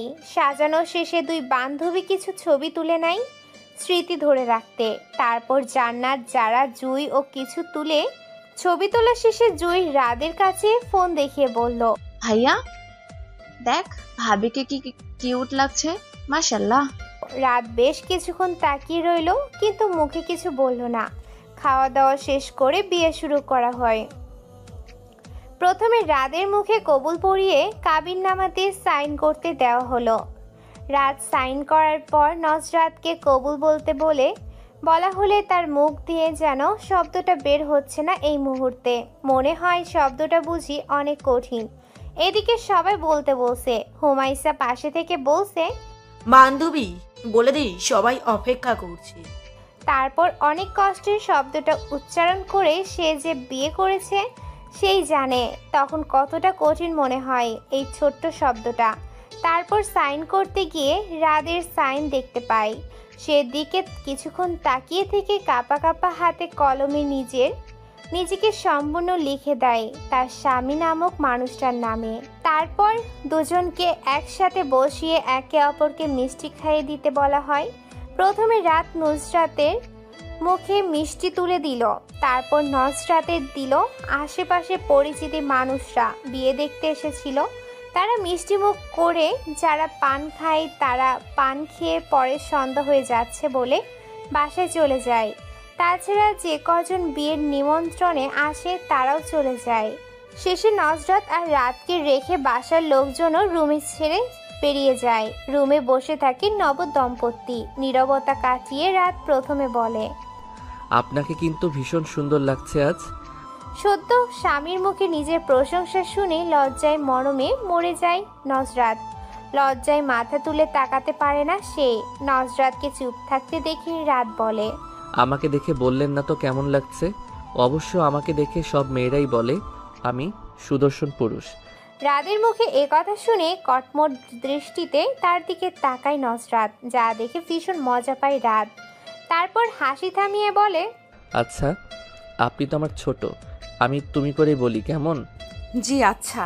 আচ্ছা, তাহলে আজকে চলে যাচ্ছি, ভালো থেকো। রাত চলে যাবে বলায় মন খারাপ হয়ে গেল নজরাত। এর যা বুঝতে পারে রাত, তাই নজরাতকে সান্ত্বনা দিতে বলল। বিয়েতে বিশ্বাস করি আমি, বিয়েটা মোটেও ছেলেখেলা নয়। বিয়ে যখন করেছি তখন তোমার সব দায়িত্ব আমার। আমি চেষ্টা করব আমার দায়িত্ব পালন করার, ইনশাআল্লাহ। তোমার মোহরানার টাকা পরিশোধ করে তবেই আমি তোমাকে সম্পূর্ণ আমার করে নিব, ইনশাআল্লাহ। মন খারাপ করো না, খুব শীঘ্রই দেখা হবে আমাদের, ইনশাআল্লাহ। তারপর রাত উঠে চলে যেতে গিয়েও ফিরে এসে বলল, আমাদের একটা ছবি তুলে রাখা উচিত, তাই না? এই দিনটা তো কখনো ফিরে আসবে না। তারপর সেলফি তুলে আল্লাহ হাফেজ বলে বেরিয়ে যায় রাত। বসার ঘরে গিয়ে বাবাকে বলে, বাবা, রাত বেড়ে যাচ্ছে, আমাদের যাওয়া উচিত। জান্নাত রাদের পাশে বসে চাপা গলায় বলল, তুই চলে গেলে রূপকথার মন খারাপ হবে না? তুই না হয় আজকে থাক এখানে। রাত না বুঝার ভান করে বলল, মন খারাপের কি আছে? আছে অনেক কিছু, তুই বুঝবি না। রাত মোহরানার টাকা পরিশোধ করে তবে স্ত্রীকে স্পর্শ করার কথা ভেবেছে, কিন্তু রাদের মনের কথা কেউ জানে না। লিপি বেগম ভেবেছিলেন আজকে রাত থাকবে এখানে, এমনিতেই তার ইচ্ছায় বিয়েটা হয়েছে, তাই তিনি আর জোর করতে পারলে না। সব কিছুতেই জোর করা উচিত কাজ নয়। তরিকা বেগমকে বললেন, আপা কিছু মনে করিয়েন না, আসলে একবারে বউকে সময় হলে তুলে নিয়ে যেতাম। সম্পূর্ণ কথা শেষ করার আগেই তরিকা বেগম বললেন, আমি কিছু মনে করছি না আপা, বিয়ে হয়েছে, এখন ওরা যেটা ভালো মনে করে সেটাই হবে। আমাদের এখানে হস্তক্ষেপ করাটা ঠিক না। হ্যাঁ অবশ্যই। আচ্ছা আজকে তাহলে আমরা বিদায় নিচ্ছি। আচ্ছা, আবার সবাইকে নিয়ে আসবেন ইনশাআল্লাহ। আপনারও যাবেন কিন্তু? ইনশাআল্লাহ। তারপর সবাই নজরাত এর সাথে কথা বলে বিদায় নিয়ে চলে যায়। নজরাত একা ঘরে স্তব্ধ হয়ে বসে থাকে, কেমন যেন সব ফাঁকা ফাঁকা লাগছে তার, যেন কিছু হারিয়ে গেছে। হুমায়সা আজকে ওর সাথে থাকলে ভালো হতো, মেয়েটার মা অসুস্থ, তাই আজকে আর থাকতে পারলো না। ঘণ্টাখানিক পর তরিকা বেগম মেয়ের খোঁজ নিতে সময় পান। এত সময় ঘর গোছাতে ব্যস্ত ছিলেন। মেহমান চলে যাওয়ার পর ঘর অগোছালো হয়ে থাকবে, এটা স্বাভাবিক, তাই কিছুটা পরিষ্কার করে মেয়ের কাছে এসে বসলেন। নুজরাত দুই হাঁটুতে থুতনি রেখে বিছানায় আঁকিবুকি করছে, তখন তরিকা বেগমের কথায় মাথা তুলে তাকায়। কি রে মা, মন খারাপ লাগছে? কই না তো। তাহলে এভাবে বসে আছিস কেন? শাড়ি গহনা খুলে সুতি 3 পিস পরে নে, আরাম লাগবে। যাচ্ছি আম্মু। আচ্ছা যা, আমি তোর জন্য কিছু একটা নাস্তা বানিয়ে আনি। না আম্মু, তুমি এখন রেস্ট করে নাও, সারা দিন কত ধকল গেল তোমার। তাহলে তোর শ্বশুর বাড়ি থেকে যে মিষ্টি আনা হয়েছে সেই মিষ্টি নিয়ে আসি। তোর তো ছানা মিষ্টি পছন্দ, মিষ্টি খেয়ে একটু শুয়ে থাক, ভালো লাগবে, পরে উঠে রাতের খাবার খাবি। তারপর তরিকা বেগম চলে যাওয়ার পর নজরাত শাড়ি চেঞ্জ করে 3 পিস পরে ফ্রেশ হয়ে আসে। এখন খুব হালকা লাগছে নিজেকে। রাত 11:30। নজরাত এশার নামাজ পড়ে খাবার খেয়ে শুয়ে শুয়ে ফেসবুক স্ক্রল করছে, এমন সময় অপরিচিত নাম্বার থেকে কল আসে। কল রিসিভ করে সালাম দিল নজরাত। ওপাশ থেকে সালামের জবাব দিয়ে বলল, আমি রাত বলছি। নজরাত ক্ষীণ একটু হেসে বলল, জানি। কি করে জানলে? এমনিতেই বুঝতে পেরেছি। আচ্ছা, কি করছিলে? নজরাত বিনা ভূমিকায় বলল, এই তো ফোন স্ক্রল করছিলাম। আপনি কি করছেন? এই প্রশ্নটা করে নজরাত নিজেই বোকা বনে গেল। তবুও রাত বলল, আমার নতুন বউয়ের সাথে কথা বলছি। এই তরল মন্তব্যে এত লজ্জা পায় নজরাতের যা বলে বোঝাতে পারবে না, তাই আর কিছু বলার ভাষা খুঁজে পেল না। তখন রাত বলল, আমার একটা ইচ্ছা আছে, বলবো? বলেন। আমার ইচ্ছা ছিল আমার বউয়ের সাথে লুকিয়ে প্রেম করব। লুকিয়ে প্রেম করবেন মানে? এখন তো আর কেউ কিছু বলবে না, তাহলে লুকিয়ে করার দরকার কি? সেটাই তো আসল মজা। দেখো, দুজন গার্লফ্রেন্ড আর বয়ফ্রেন্ড যখন পরিবারের অগোচরে লুকিয়ে লুকিয়ে প্রেম করে তখন কিন্তু ওরা খুব আনন্দ পায়, আর যখন বিয়ে করে নেয় তখন কিন্তু আগের মতো আর আনন্দ পায় না। তখন আর সেই ফিলিংস থাকে না। কেন থাকে না জানো? না তো, কেন বলুন তো থাকে না? কারণ তারা বিয়ের পূর্বেই একে অপরের সাথে দেখা সাক্ষাৎ কথাবার্তা বলে ফেলে, যার কারণে আর নতুনত্ব কিছু থাকে না। তাই আমি ঠিক করেছিলাম বিয়ের পর আমার বউয়ের সাথে লুকিয়ে প্রেম করব। চলো আগামীকাল থেকেই শুরু করা যাক। আগামীকাল থেকেই? কিভাবে শুরু করব বলেন তো? তোমার আগামীকাল ভার্সিটিতে ক্লাস আছে? নজরাত ভেবে বলল, না, আগামীকাল তো আমার ক্লাস নেই। তাহলে আরো ভালো হয়েছে।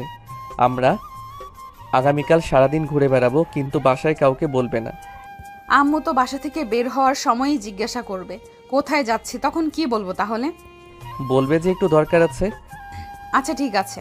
পরের দিন সকালবেলা নজরাত বের হওয়ার সময় তরিকা বেগম বললেন, আজকে তো তোর ক্লাস নেই, তাহলে কোথায় যাচ্ছিস? আম্মু একটু দরকার আছে, চলে আসবো তাড়াতাড়ি। এই বলে নজরাত দৌড়ে বেরিয়ে যায়। মেয়ের ভাবগতি দেখে তরিকা বেগম একটু অবাকই হলেন, তবে বিষয়টা আমলে নিলেন না। তিনিও তৈরি হয়ে অফিসে রওনা দিবেন। নজরাত বাসা থেকে বেরিয়ে আসার পর দেখতে পায় রাত বাইক নিয়ে তার জন্য অপেক্ষা করছে। নজরাত কাছে এসে সালাম দিয়ে বলল, তাড়াতাড়ি চলুন আম্মু, এক্ষুনি অফিসে যাওয়ার জন্য বের হবে। রাত সালামের জবাব দিয়ে বলল, বুঝলাম না ব্যাপারটা, মনে হচ্ছে আমি তোমার জন্য এখানে বসে অপেক্ষা করছি। কি সব বলছো তুমি? আরে আমি আপনার বউ, এখন কথা না বাড়িয়ে চলুন তাড়াতাড়ি। রাতার কথা না বাড়িয়ে বলল। উঠে বসো। তারপর রাত বাইক নিয়ে অনেক দূর চলে আসে। নদীর উপরে ভাসমান রেস্টুরেন্টে আসে তারা। দুজনে মুখোমুখি বসে আছে। রাত গভীর দৃষ্টি নিক্ষেপ করে বলল, তুমি সেই মেয়েটা? বলনি কেন এতদিন? আর তুমি এত মেকআপ করে লুকিয়েছিলে কেন? নজরাত একটু সংকুচিত হয়ে বলল, ভার্সিটিতে বান্ধবীরা ডেয়ার দেয়, সেই জন্য আপনার সাথে কথা বলতে গিয়েছিলাম, কিন্তু আপনি ওরকম ব্যবহার করলেন যার জন্য আমি বিয়েটাও করতে চাইনি। তাই ওরকম সেজে বিয়েটা যেন না হয় তাই চেষ্টা করেছি, কিন্তু শেষ পর্যন্ত আম্মুর জন্য বিয়েটা করতেই হলো।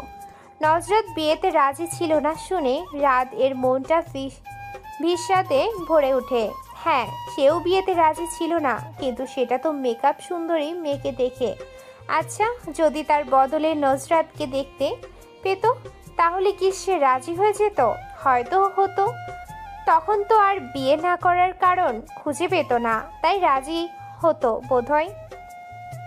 রাত অন্যমনা হয়ে পানির দিকে চেয়ে রইল, জবাব দিল না। অনেকক্ষণ বাদে হঠাৎ বলল, কি খাবে বলো? আপনার যা খুশি অর্ডার দিন। রাত মেনু কার্ড দেখে ফ্রেঞ্চ ফ্রাই, চিকেন ফ্রাই আর কোল্ড ড্রিঙ্কস অর্ডার দিল।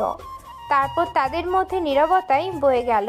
রাদের কেমন জানি অস্বস্তি লাগছে। আগের মতো চঞ্চলতা আর আসছে না। একটা ধাক্কা তাকে নীরব করে দিয়েছে। ভিতরটা কেমন যেন অস্থির অস্থির লাগছে। এখানে আর থাকতে ইচ্ছে করছে না। নজরাত আর চোখে সবটাই খেয়াল করে চলেছে, যা তাকে ভীষণ ভাবাচ্ছে। নিজেকে এখন অপরাধী মনে হচ্ছে। সময়টা এখানে স্থির হয়ে গেলে ভালো হতো বোধহয়। না না, সময়টা পেরিয়ে পূর্বের মতো সবকিছু স্বাভাবিক হলে ভালো হতো। নীরবতার মাঝে লম্বা গড়নের চমৎকার একটা চেহারার ছেলে, বয়স বেশি হলে 15 হবে। ছেলেটা খাবার নিয়ে আসে। ছেলেটা খাবার দিয়ে বলল, আর কিছু লাগলে বলবেন স্যার। রাত বলল, কোন ক্লাসে পড়ো তুমি? জি, 10ম শ্রেণীতে পড়ি। এখানে কাজ করে পড়াশোনা ঠিকমতো করতে পারো? জি পারি, এটা আমার বাবার রেস্তোরাঁ, বাবাকে সাহায্য করতেই মাঝে মাঝে এসে কাজ করি। আচ্ছা, খুব ভালো। ছেলেটা চলে যাওয়ার পর রাত কিছুক্ষণ ভাবুক হয়ে বসে রইল। তার মনে হলো ছেলেটার থেকে অনেক কিছু শেখার আছে। বাবাকে সাহায্য করার কথা কখনো মাথায় আসেনি তার। যদিও তার বাবা একজন সরকারি কর্মকর্তা ছিলেন, তাই এখানে সাহায্য করার কিচ্ছু নেই। কিন্তু বাবা এখন অবসরপ্রাপ্ত, বয়স হয়েছে। এই বয়সে এসেও কত কষ্ট করে বাজার করে আনে তাদের জন্য, অথচ সে একজন প্রাপ্তবয়স্ক পুরুষ হয়ে বসে বসে খায়, বাবাকে কোনো প্রকার সাহায্য সহযোগিতা করে না। কথাটা ভেবে মনে মনে অনুতপ্ত হলো সে। এদিকে নজরাত আর চুপ করে বসে থাকতে পারলো না, জিজ্ঞাসা করে ফেললো, কি এত ভাবছেন বলেন তো? ও সরি, খাবার ঠান্ডা হয়ে যাচ্ছে, খাওয়া শুরু করনি কেন? তারপর নজরাতের দিকে এগিয়ে গিয়ে বলল, খাও। রাত একটু বরকালো, পরে হাতে নিয়ে নজরাতকে খাইয়ে দেয়। তারপর নজরাতও খাইয়ে দেয়। খাবার খেয়ে বিল পরিশোধ করে রওনা দেয় তারা। আজকে আর কিছু ভালো লাগছে না রাদের। নজরাতকে বাসায় নামিয়ে সেও তার বাসায় চলে আসে। নজরাত বাসায় ঢুকলে তঞ্জুবেন নেসা জিজ্ঞেস করেন, কি নাতনি, বরের লগে ঘুরতে গেছিলে বুঝি? নজরাত অবাক হয়ে বলে, হাতে তুলে খাইয়ে দিতে হয়। এই বুড়ি, তুমি কিভাবে জানলে? বুঝি সব বুঝি। পাকা বুড়ি তো তুমি। 3 দিন পেরিয়ে যায়, রাদের কোনো খবর নেই। নজরাতকে একটা কল মেসেজ কিছুই দেয়নি সে। ভার্সিটিতেও দেখা যায়নি তাকে। নজরাত আর থাকতে না পেরে 5ম দিনে তার শাশুড়ি মায়ের কাছে কল করে। লিপি বেগম খুশি হন নতুন বইয়ের কল দেখে। কুশল বিনিময় করে লিপি বেগম জিজ্ঞাসা করেন রাদের সাথে কথা হয় কিনা। নজরাত আমতা আমতা করে বলল, জি হয়। তারপর লিপি বেগম পর্দার গুরুত্ব বললেন, তুমি তোমার স্বামী আমানত, তাই নিজেকে পর্দায় আবৃত করে রেখো মা। পর্দায় নারীর সম্বল, জানো তো? জি আন্টি। আন্টি নয়, আম্মা বলে রেখো আমায়। জি আচ্ছা।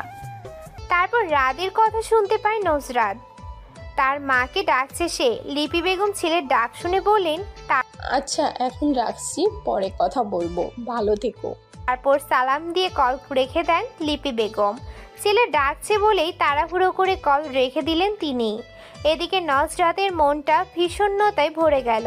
বিমর্ষ বিবর্ণ মুখে বসে থেকে কিছু একটা ভেবে উঠে গিয়ে বোরখা পরে তৈরি হয়ে নিল।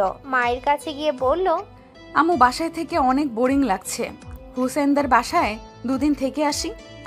আজ তরিকা বেগমের অফিস বন্ধ।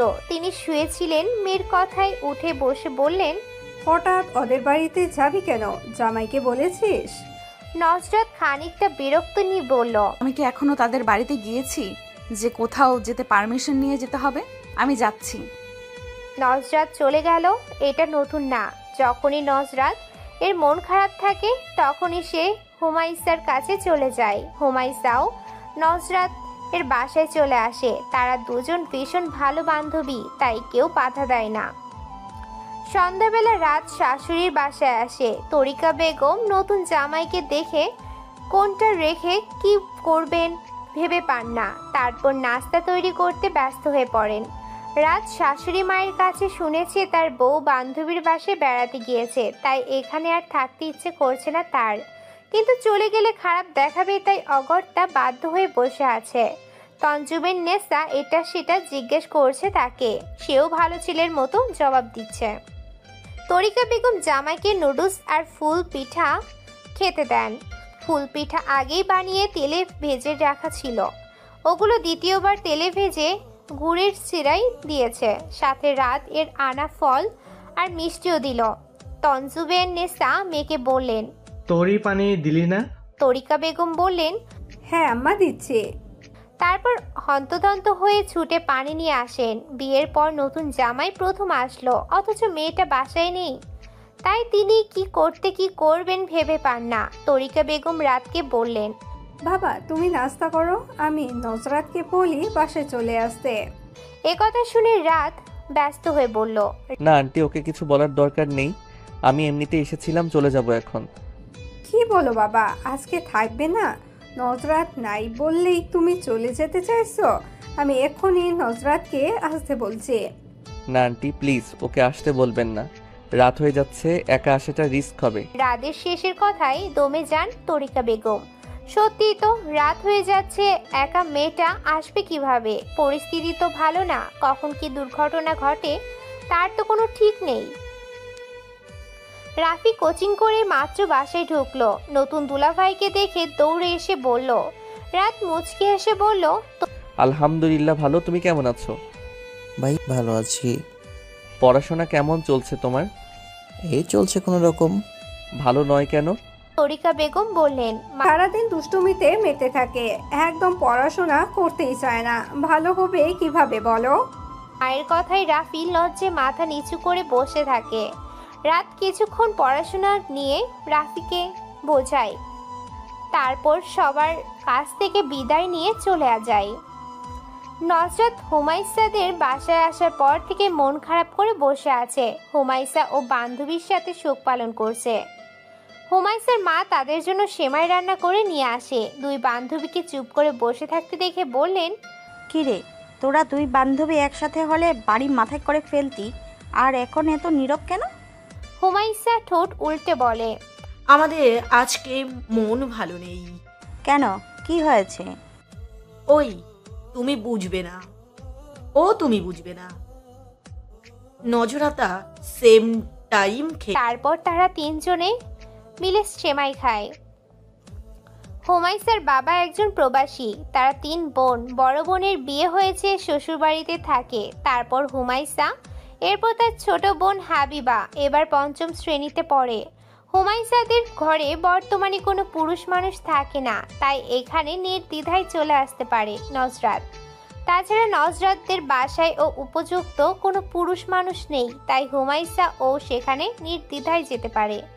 দুই বান্ধবীর দৌলতে তাদের মায়ের মধ্যেও সুসম্পর্ক গড়ে উঠেছে, তাই তারা মেয়েদের বাধা দেন না।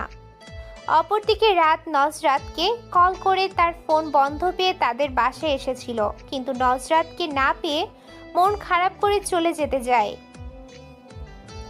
তার ধারণা সেদিনের ব্যবহারে হয়তো কোনোভাবে নজরাত কষ্ট পেয়েছে, তাই ফোন বন্ধ করে রেখেছে। তাছাড়া কয়েকদিন রাত অনেক ব্যস্ত থাকায় নজরাতের খোঁজ নেওয়ার সময় পায়নি বলে হয়তো মেয়েটা রাগ করে বান্ধবীর বাসায় গিয়ে বসে আছে। লজ্জায় শাশুড়ি মায়ের কাছে নজরাতের বান্ধবী বাসার ঠিকানা চাইতে পারেনি সে। এখন বাসায় এসে আফসোস করছে। সেদিন নজরাতকে দেখার পর থেকে তার মাথায় তাসনুফার কথা ঘুরপাক খাচ্ছিল। তাসনুফা বলেছিল সেদিন নজরাত যে ছেলেটার সাথে দাঁড়িয়ে কথা বলছিল তার সাথে নজরাতের সম্পর্ক আছে, অথচ তখন তাদের বিয়ের কথা চলছিল। সত্যি কি ওই ছেলেটার সাথে নজরাতের সম্পর্ক আছে বা ছিল? আগে সম্পর্ক থাকলেও রাতের কোনো সমস্যা নেই, কিন্তু এখন যদি থাকে তাহলে? তাই রাত সেদিনের ছেলেটাকে খুঁজে বেড়ায়, কিন্তু পুরো ভার্সিটিতে খুঁজে পায় না। আসলে কারো নাম ঠিকানা না জানলে খুঁজে বের করা মুশকিল। নুসরাতকে জিজ্ঞাসা করাও যাবে না। যদি এসব কিছু সত্যি না হয়ে থাকে তাহলে মেয়েটা কষ্ট পাবে, তাই তাকেও জিজ্ঞাসা করতে পারেনি রাত। এদিকে তাসনুফাকে জিজ্ঞাসা করলে ও বলে, শুনলাম তুই নাকি বিয়ে করেছিস, বিয়ের পরে অন্য মেয়েদের খবর নিচ্ছিস, ব্যাপার কি বলতো? এই তোর চরিত্র, যাকে কিনা অনেকে আইডল মনে করে, তোর বউয়ের সাথে যোগাযোগ করে দিস, তাহলে তাকে সাবধান করে দেব, তোকে যেন সবসময় চোখে চোখে রাখে। মেয়েটার কথা শুনে রাত সেদিন ভীষণ রেগে গিয়েছিল। তাকে তার বন্ধুরা শান্ত করে, না হলে হয়তো তাসনুফার গায়ে হাত তুলে বসতো। এরপর দুদিন কেটে যায়। নজরাত এখনো বাসায় ফিরে আসেনি। তরিকা বেগম বেশ কয়েকবার কল করে ফোন বন্ধ পেয়েছেন। শেষে বাধ্য হয়ে হুমাইসাকে কল করলে সে জানায় নুসরাতের জ্বর এসেছে। তরিকা বেগম বিচলিত হয়ে পড়লে হুমাইসাকে জানায় আজকে জ্বরটা ছেড়েছে অনেকটা, টেনশনে কিছু নেই। হুমাইসা ফোন রেখে নুসরাতকে বলল, আন্টি, তোর অসুস্থতার কথা শুনে টেনশন করছে, একটু কথা বলতে পারতি? নজরাত খাটের বাছুতে বালিশ ঠেকা দিয়ে আধশোয়া হয়ে বসে আছে, মাথাটা ভীষণ ধরে আছে। দীর্ঘশ্বাস ফেলে বলল, এখন আম্মুর সাথে কথা বললে ঠিক ওনার কথা জিজ্ঞেস করতো, তাই বলিনি। সম্পর্ক শুরু না হতেই এইভাবে ভেঙে যেতে দিবি? ওনার বোধ হয় আমাকে পছন্দ নয়। কিভাবে জানলি? ভাইয়া কি এই কথা তোকে বলেছে? ওনার রিয়াকশন দেখে বুঝতে পেরেছি আমি। বিয়েটা ভেঙে গেলে আম্মুকে কিভাবে সামলাবো আমি, এসব ভাবতে ভাবতে মাথা কাজ করছে না। আর তুই কষ্ট পাবি না? সেসব ভাবতে পারছি না, ভীষণ কষ্ট হচ্ছে আমার, জানিস। আমি না জানলে আর কে জানবে? হুমাইসা তার বান্ধবীর কষ্ট আর চোখে দেখতে পাচ্ছে না, তাই ঠিক করলো আগামীকাল ভার্সিটিতে গিয়ে রাদের সাথে কথা বলবে। ছোট ক্যাবিনেটের উপর রাখা দৈনিক যুগান্তর পত্রিকা। ফারুক সাহেব শূন্য চোখে চেয়ে আছে উপরের দিকে। জুই দরজায় দাঁড়িয়ে বলল, বাবা আসবো? আয় মা। বাবা, তোমার কি শরীর খারাপ? কই না তো। তাহলে তুমি আগের মতো আমাদের খোঁজ খবর নাও না কেন? মনটা ইদানিং ভালো যায় না রে মা। তোমার মন খারাপ কেন বাবা? চৈতি আপুর সাথে ভাইয়ার বিয়েটা হয়নি বলে মন খারাপ তোমার? না, তার জন্য আর এখন মন খারাপ হয় না। আল্লাহ যা করেন ভালোর জন্যই করেন। একটা বিয়ে ঠিক হতে যারা জড়িত থাকে তারা শুধু উসিলা মাত্র। বিয়েটা মূলত আল্লাহ তাআলার ইচ্ছাতেই হয়।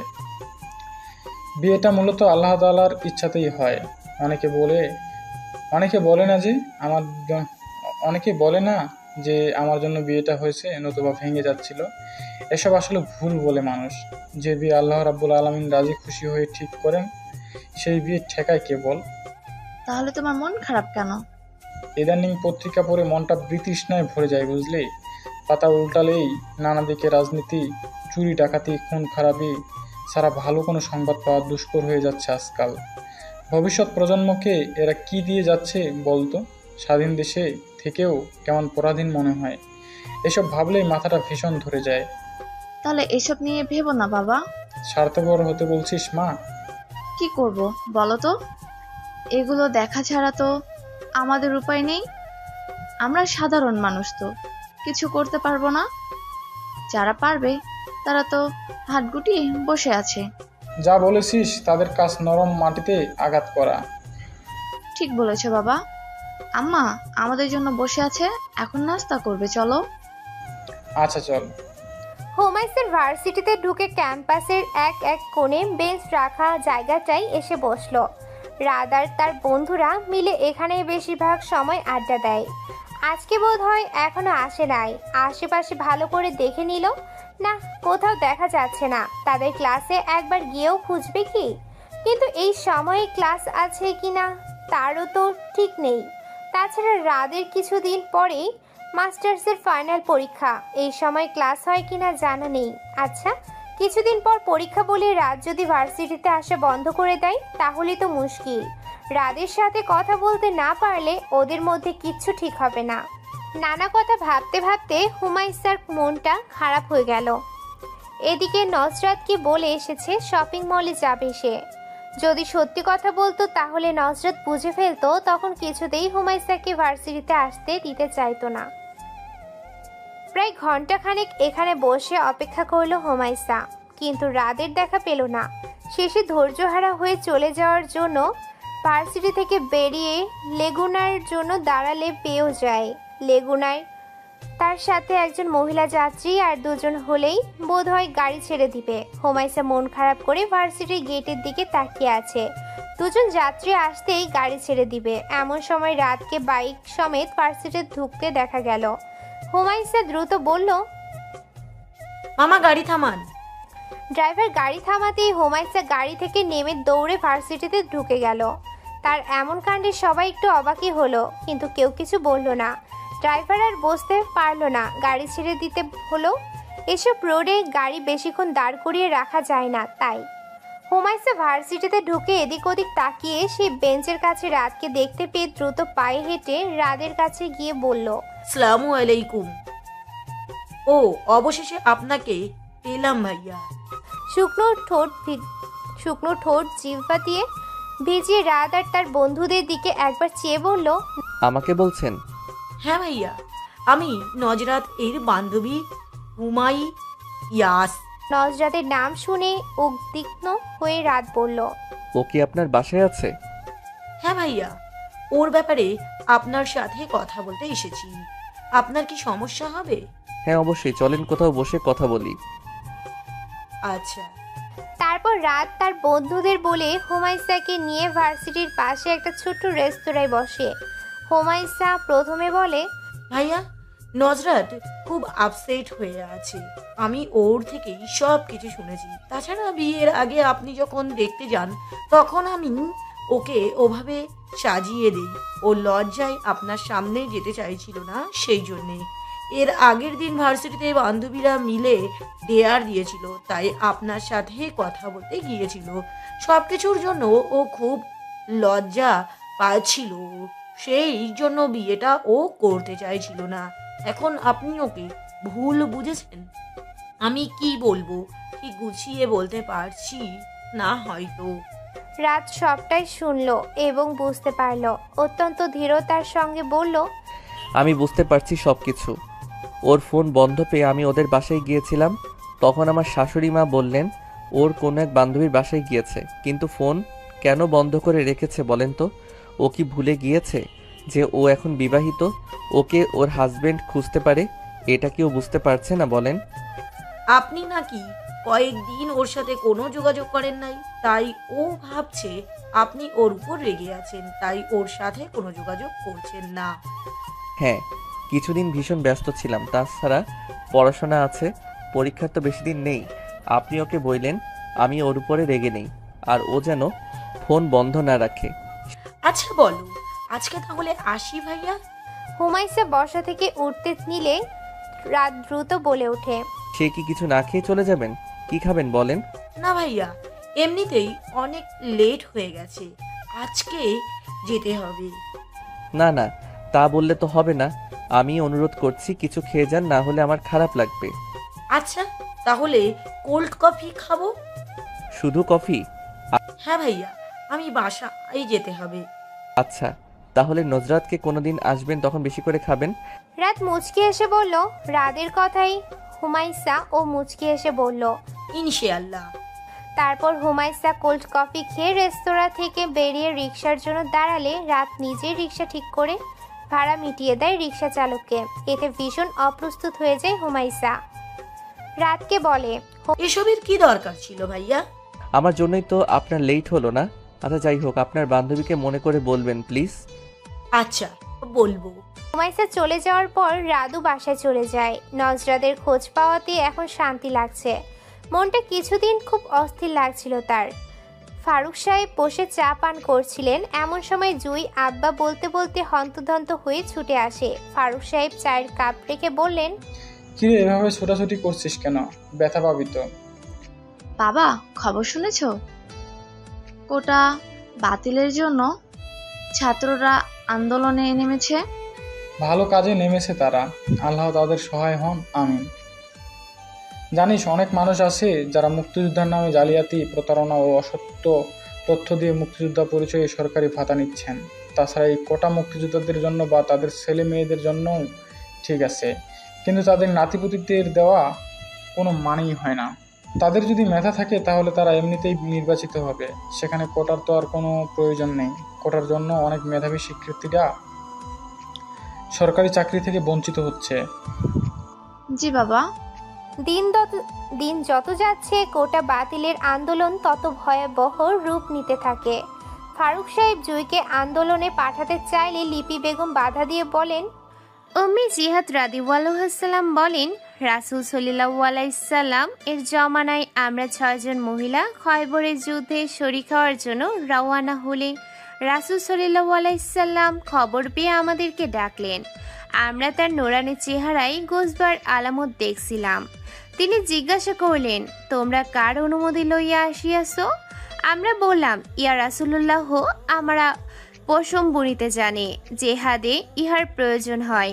আমাদের সাথে জখমের ওষুধও আছে, আর কিছু না হোক মুজাহিদদের তীর এগিয়ে দেওয়ার কাজে সাহায্য করব। কেউ অসুস্থ হলে সেবা সুস্থতার কাজে সাহায্য, ছাতু গোলানো, পানি দেওয়ার কাজে সাহায্য করব। অতঃপর তিনি অনুমতি দিলেন। এর দ্বারা আমরা কি বুঝতে পারলাম? বুঝলাম যে মহিলারা যুদ্ধে যাওয়া রাসূল পছন্দ করতেন না, আর যারা তখনের দলিল দেন তাদের জানা আবশ্যক যে মহিলারা ময়দানে নামে নাই। জিহাদের সময় উভয় পক্ষ নিজেদের নির্ধারিত এলাকায় তাঁবুতে অবস্থান করত। মহিলারা নিজেদের দলের লোকদেরকে সাহায্য করত, নন মাহরামদের গায়ে ধরে ধরে বাঁচাতে নামতো না। আর যখন পর্দার হুকুম নাজিল হলো তখন অনেক কিছুই বদলে গেল। দাসীরা যেত সাথে যেন খেদমত করতে পারে। আবু দাউদ হেকায়াতে সাহাবা।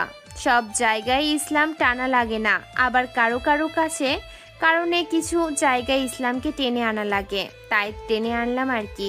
ইসলামে আবেগের স্থান নেই, থাকলে রাসূলের ইন্তেকালের পর সব সাহাবীর 2 সাইড করার অনুমতি থাকতো। অসুস্থ অবস্থায় ইশারায় হলেও নামাজ পড়া লাগতো না। ডেলিভারি পেন নিয়ে বাচ্চার মাথা বের হয়ে যাওয়া অবস্থায়ও নামাজের হুকুম থাকতো না। রোজা রাখতে না পারলে কাজা বা কাফারা আদায় করা লাগতো না। আমি নামলে বিজয় হয়ে যাবে, ব্যাপারটা এমন না। আগে ধর্ম, এরপর ধর্মের কর্ম। আন্দোলনে নামার দরকার নাই। যখন জিহাদের ডাক আসবে, আলেম সমাজ আমাদের ব্যাপারে যেই ফতোয়া দিবেন আমরা তা মেনে নিব ইনশাআল্লাহ। আসমা রাদিয়াল্লাহু এর ঘটনা জানেন না। তিনি রাসূল সাল্লাল্লাহু আলাইহি সাল্লামকে প্রশ্ন করেছিলেন, পুরুষরা জামাতে নামাজ পড়ে, জিহাদ করে, আমরা তো এগুলো করতে পারি না। তখন নবীজি কি বলছিলেন? তিনি বলেন নাই যে আচ্ছা তোমরাও যাও জামাতে নামাজ পড়তে, তোমরাও যাও জিহাদে। উনি বলেছিলেন তোমরা স্বামীর ইতায়াত করো, তাদের সাথে উত্তম আচরণ করো, এগুলো ওই সব আমলের সমান সোয়াব। হেকায়াতে সাহাবা উসদুল গবাদ। জুই তাও মায়ের অবাধ্য হয়ে বলল, অনেক মেয়েরাই তো নেমেছে, আমি গেলে কি হবে আম্মা? যারা নেমেছে তারা কলেজের শিক্ষার্থী। আমিও তো কলেজের স্টুডেন্ট। তারা পর্দার ব্যাপারে জানে বা জানলেও মানে না। তুই তো জানিস, তারপরেও বলছিস কেন? শেষে মায়ের সাথে না পেরে জুই মন খারাপ করে নিজের রুমে চলে যায়। আর ফারুক সাহেব বাইরে থেকে বের হন ছাত্রদের কোনো সাহায্য করতে পারেন কিনা দেখার জন্য। এদিকে রাত শাহামত এই আন্দোলনে যোগ দিয়েছে শুনে দুশ্চিন্তায় পড়ে রাত দিন আল্লাহ তাআলাকে ডেকে চলেছে নজরাত। নজরাত আন্দোলনে যোগ দিতে চেয়েছিল, কিন্তু তরিকা বেগম কঠোরভাবে নিষেধ করেছেন। তিনি স্বামীকে হারিয়ে নিঃস্ব হয়েছিলেন, এখন সন্তানকে হারাতে চান না। ইতিমধ্যে কতগুলো পরিবার তাদের সন্তানদের হারিয়ে আর্তনাদ করেছেন দেখা যাচ্ছে। তারপরও কোন ভরসায় মায়েরা তাদের সন্তানদের রাজপথে পাঠানোর ভরসা করবেন? এমন চিত্র বেশিরভাগ পরিবারেরই দেখা যাচ্ছে। কেউ কেউ তাদের ধিক্কার জানিয়ে বলছে, আপনারা ঘরে বসে থাকেন, আমরা প্রাণ দিয়ে সফল হলে তবে ঘর থেকে বের হইন। দিন যত যাচ্ছে তত মৃত্যুর সংখ্যা বেড়েই চলেছে। হেলিকপ্টার থেকে মানুষকে গুলি করা হচ্ছে, ছোট ছোট বাচ্চারা বাসা থেকেও প্রাণ হারাচ্ছে। এর ফলে ছাত্ররা আরো সাহসী হয়ে উঠছে। প্রশাসন তাদের দমিয়ে রাখতে পারছে না, আর পারছে না বলেই অনৈতিকভাবে ছাত্রদের উপর গুলি চালাচ্ছে। এর মাঝে আবার দ্বিতীয় পক্ষ তৃতীয় পক্ষ ঢুকে ছাত্রদলের শান্ত আন্দোলনকে অশান্ত করে তোলে। নেটওয়ার্কের বন্ধ করে দেওয়া হয়, মানুষ সেই পুরনো যুগে ফিরে যায়। রেডিও শুনে দিন পার করতে হচ্ছে। নতুন প্রজন্ম চোখের সামনে আরেক যুদ্ধ দেখতে পায়, বা যা তারা বইপত্রে এতদিন পড়ে এসেছে। বৈষম্য বিরোধী ছাত্র আন্দোলনে পূর্ব ঘোষিত গণমিছিল কর্মসূচিতে হামলা চালিয়েছে আওয়ামী লীগের নেতা কর্মীরা। এতে অন্তত 30 শিক্ষার্থী আহত হয়েছে বলে খবর পাওয়া গেছে। তাদের মধ্যে 6 জন শিক্ষার্থী গুলিবিদ্ধ হয়েছেন, বেশ কয়েকজনকে চাপাতি দিয়ে কোপানো হয়েছে। এদের মধ্যে রাত ছিল। দুপুরবেলা খবর পেয়ে দৌড়ে যায় নজরাত। এত আহতদের ভিড়ে রাতকে খুঁজে পেতে অনেক সময় লেগে যায় নজরাতের। বেচারাকে পিটিয়ে প্রায় আধমারা করে ফেলেছে। স্বামীকে এমন অবস্থায় দেখে পাগল প্রায় নজরাত। পাশে শাশুড়ি মা অঝোর ধারায় কাছেন। নজরাত কাছে যেতেই তাকে ধরে আরও কান্নায় ভেঙে পড়েন তিনি। নজরাত নিজেই নিজেকে সামলাতে পারছে না। এই মানুষটাকে কিভাবে সামলাবে তার জানা নেই। ডাক্তার বলেছেন ঠিক হতে অনেক সময় লাগবে, ঠিক কতদিন লাগবে তারা এখন বলতে পারছেন না। 1 সপ্তাহ পর রাতকে তাদের বাসায় নিয়ে আসা হয়। হসপিটালে এত ভিড়ের মাঝে ছেলেটা ঠিক হবে কিনা বলে মনে করেন লিপি বেগম, তাই তিনি বাসায় নিয়ে আসেন। তরিকা বেগম জামাইকে দেখে যান। দুশ্চিন্তায় ঘুম উড়ে গেছে তার। ঠিক এই কারণেই তিনি এসব আন্দোলন চান না, যেখানে মায়েরা তাদের সন্তানকে অকালে হারিয়ে ফেলবে এমন স্বাধীনতাকে নিয়ে চান না কখনোই। হয়তো এখানে মানুষ স্বার্থপর বলবে, কিন্তু মায়েরা তাদের সন্তানদের জন্য শুধু স্বার্থপর না, সব কিছুই করতে পারেন। স্বামীর এই বিপদের দিনে ঘরে হাত ফুটিয়ে বসে থাকতে পারল না নজরাত। লজ্জাশরম ভুলে স্বামীর ঘরে রওনা দিল। তরিকা বেগম বাধা দিতে গিয়েও দিতে পারলেন না। এখানে বাধা দেওয়া তার অধিকারের মধ্যে পড়ে না। কলিং বেলের শব্দে শুনে জুই এসে দরজা খুলে অবাক হয়ে বলে, ছোট ভাবি, এসো ভিতরে এসো। আম্মা, দেখো কে এসেছে। নজরাত ভিতরে ঢুকলে লিপি বেগম আসেন। তাকে দেখে নজরাত বলেন, ওনার এমন অবস্থার সময় বাসায় বসে থাকতে পারলাম না আম্মা, তাই চলে এলাম। আমি কি ভুল করেছি? লিপি বেগম ভীষণ খুশি হয়ে বললেন। না না মা, একদম ঠিক করেছো। তারপর জুইকে বলল, তোর ভাবির টলি ব্যাগটা ঘরে নিয়ে যা, জুইয়ের সাথে রাদের রুমে যাও, ফ্রেশ হয়ে কিছু খেয়ে নিবে। নজরাত বলে জুইয়ের সাথে যায়। রাতের রুমে ঢুকতেই তাকে দেখতে পেল। হাত পায়ের ইনজুরির জন্য বেচারা হাঁটাচলা করতে পারে না, তাই সারাদিন শুয়ে থাকতে হয়। জুই ট্রলি ব্যাগটা রেখে চলে যায়। নজরাতের নিঃশব্দে রাদের পাশে বসে। রাত চোখ বন্ধ করেছিল বলে নজরাতকে দেখতে পায়নি, কারণ বসার অনুভব করে চোখ মেরে তাকিয়ে বিস্মিত হয়ে যায় রাত। একটু জোরেই বলে ওঠে, তুমি এখানে কখন এসেছো? এখন তো পরিস্থিতি একদম ভালো না। তুমি বাসা থেকে একা বের হতে গেলে কেন? জি আচ্ছা, আমি আসাতে আপনি খুশি হননি? তাহলে কি চলে যাব? রাত নির্বিকার মুখে বলল, সেটা বলি নাই। এখন মেয়েরা রাস্তাঘাটে একদম নিরাপদ না, এমনিতেই হাঁটাচলা করতে পারছি না, তারপর নেটওয়ার্ক বন্ধ করে রেখেছে। দেশের পরিস্থিতি সম্পর্কে কিছুই জানতে পারছি না। জানো, এই মুহূর্তে এক টুকরো সুখ হয়ে এসেছো তুমি। এদিকে নজরাতের চোখ পানিতে টুইটুম্বর হয়ে গেছে। দেখে রাত বিচলিত হয়ে বলল, এই বোকা মেয়ে, কাঁদছো কেন? আমি তো তোমার নিরাপত্তার কথা ভেবেই ওসব বলেছি। সেই জন্য কাঁদছি না, আপনার অনেক কষ্ট হচ্ছে ভেবে কাঁদছি। আপনি কেন গেলেন বলেন তো? আপনার কিছু হয়ে গেলে আমার কি হবে এই একবার ভেবে দেখেছেন? আপনার কিছু হয়ে গেলে আমার কি হবে একবার ভেবে দেখেছেন? আমার কথা একটুও ভাবেন না আপনি। আমি তো মরে যাইনি বলো, তাহলে কষ্ট পাচ্ছ কেন এসব ভেবে? কত ছাত্ররা নিজের কথা না ভেবে আন্দোলনে যোগ দিচ্ছে, প্রাণ হারাচ্ছে। এসব দেখতে গেলে তো আমি কিছুই করতে পারলাম না। সেসব দেখতে গেলে তো আমি কিছুই করতে পারলাম না দেশের জন্য। আমিও তো যেতে পারলাম না। ফেসবুকে আন্দোলন নিয়ে পোস্ট করাতে কিছু লোক হুমকি দিয়েছে, সেসব শুনে আম্মা কিছুতেই যেতে দিল না। মেয়ে মানুষ, তোমার যে কাজ নেই। কখন এসেছো? কিছু খেয়েছো?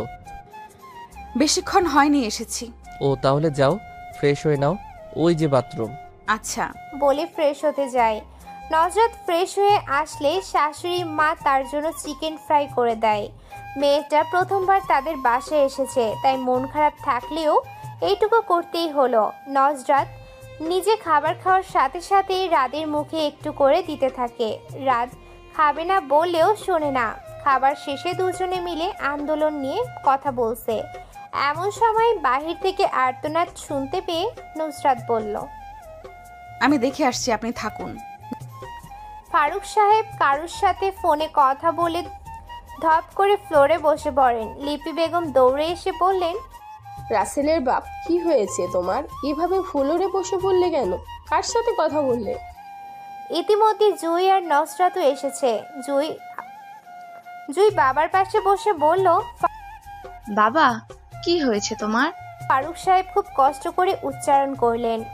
আমার রাসেল আর নেই। লিপি বেগমের ভেতরটা ছ্যাদ করে জ্বলে উঠল। উত্তেজিত হয়ে বললেন, কি বলছো তুমি? মাথা ঠিক আছে তোমার? ফারুক সাহেব খানিকটা ক্ষোভ প্রকাশ করে বললেন, তোমার তো কষ্ট হওয়ার কথা না। একটা অন্যায় করেছে বলে ছেলেটাকে বাড়ি ছাড়া করলে।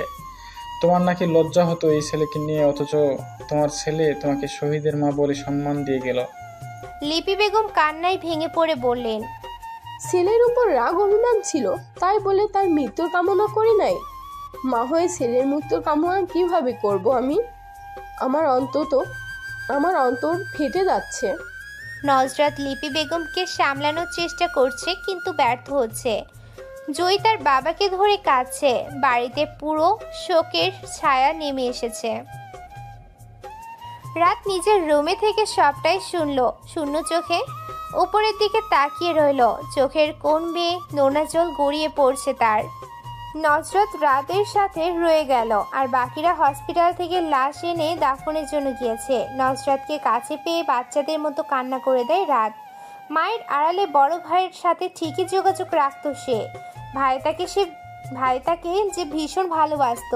এই তো কয়েক মাস আগে একদিন ভোরবেলা ভাই তাকে কল করে কান্না করে দেয়। রাত তখন বিচলিত হয়ে রাসেল জানায় সে বাবা হতে চলেছে। সেই খুশিতে কান্না করছে। রাত সেদিন প্রথমবারের মতো বাবা হওয়ার আনন্দ কিছুটা অনুভব করতে পারে ভাইয়ের কাণ্ড শুনে।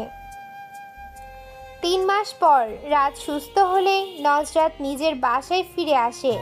রাতের পরীক্ষার মুহূর্তে সে থাকলে রাত পড়াশোনায় মনোযোগ দিতে পারবে না, তাই ফিরে আসা।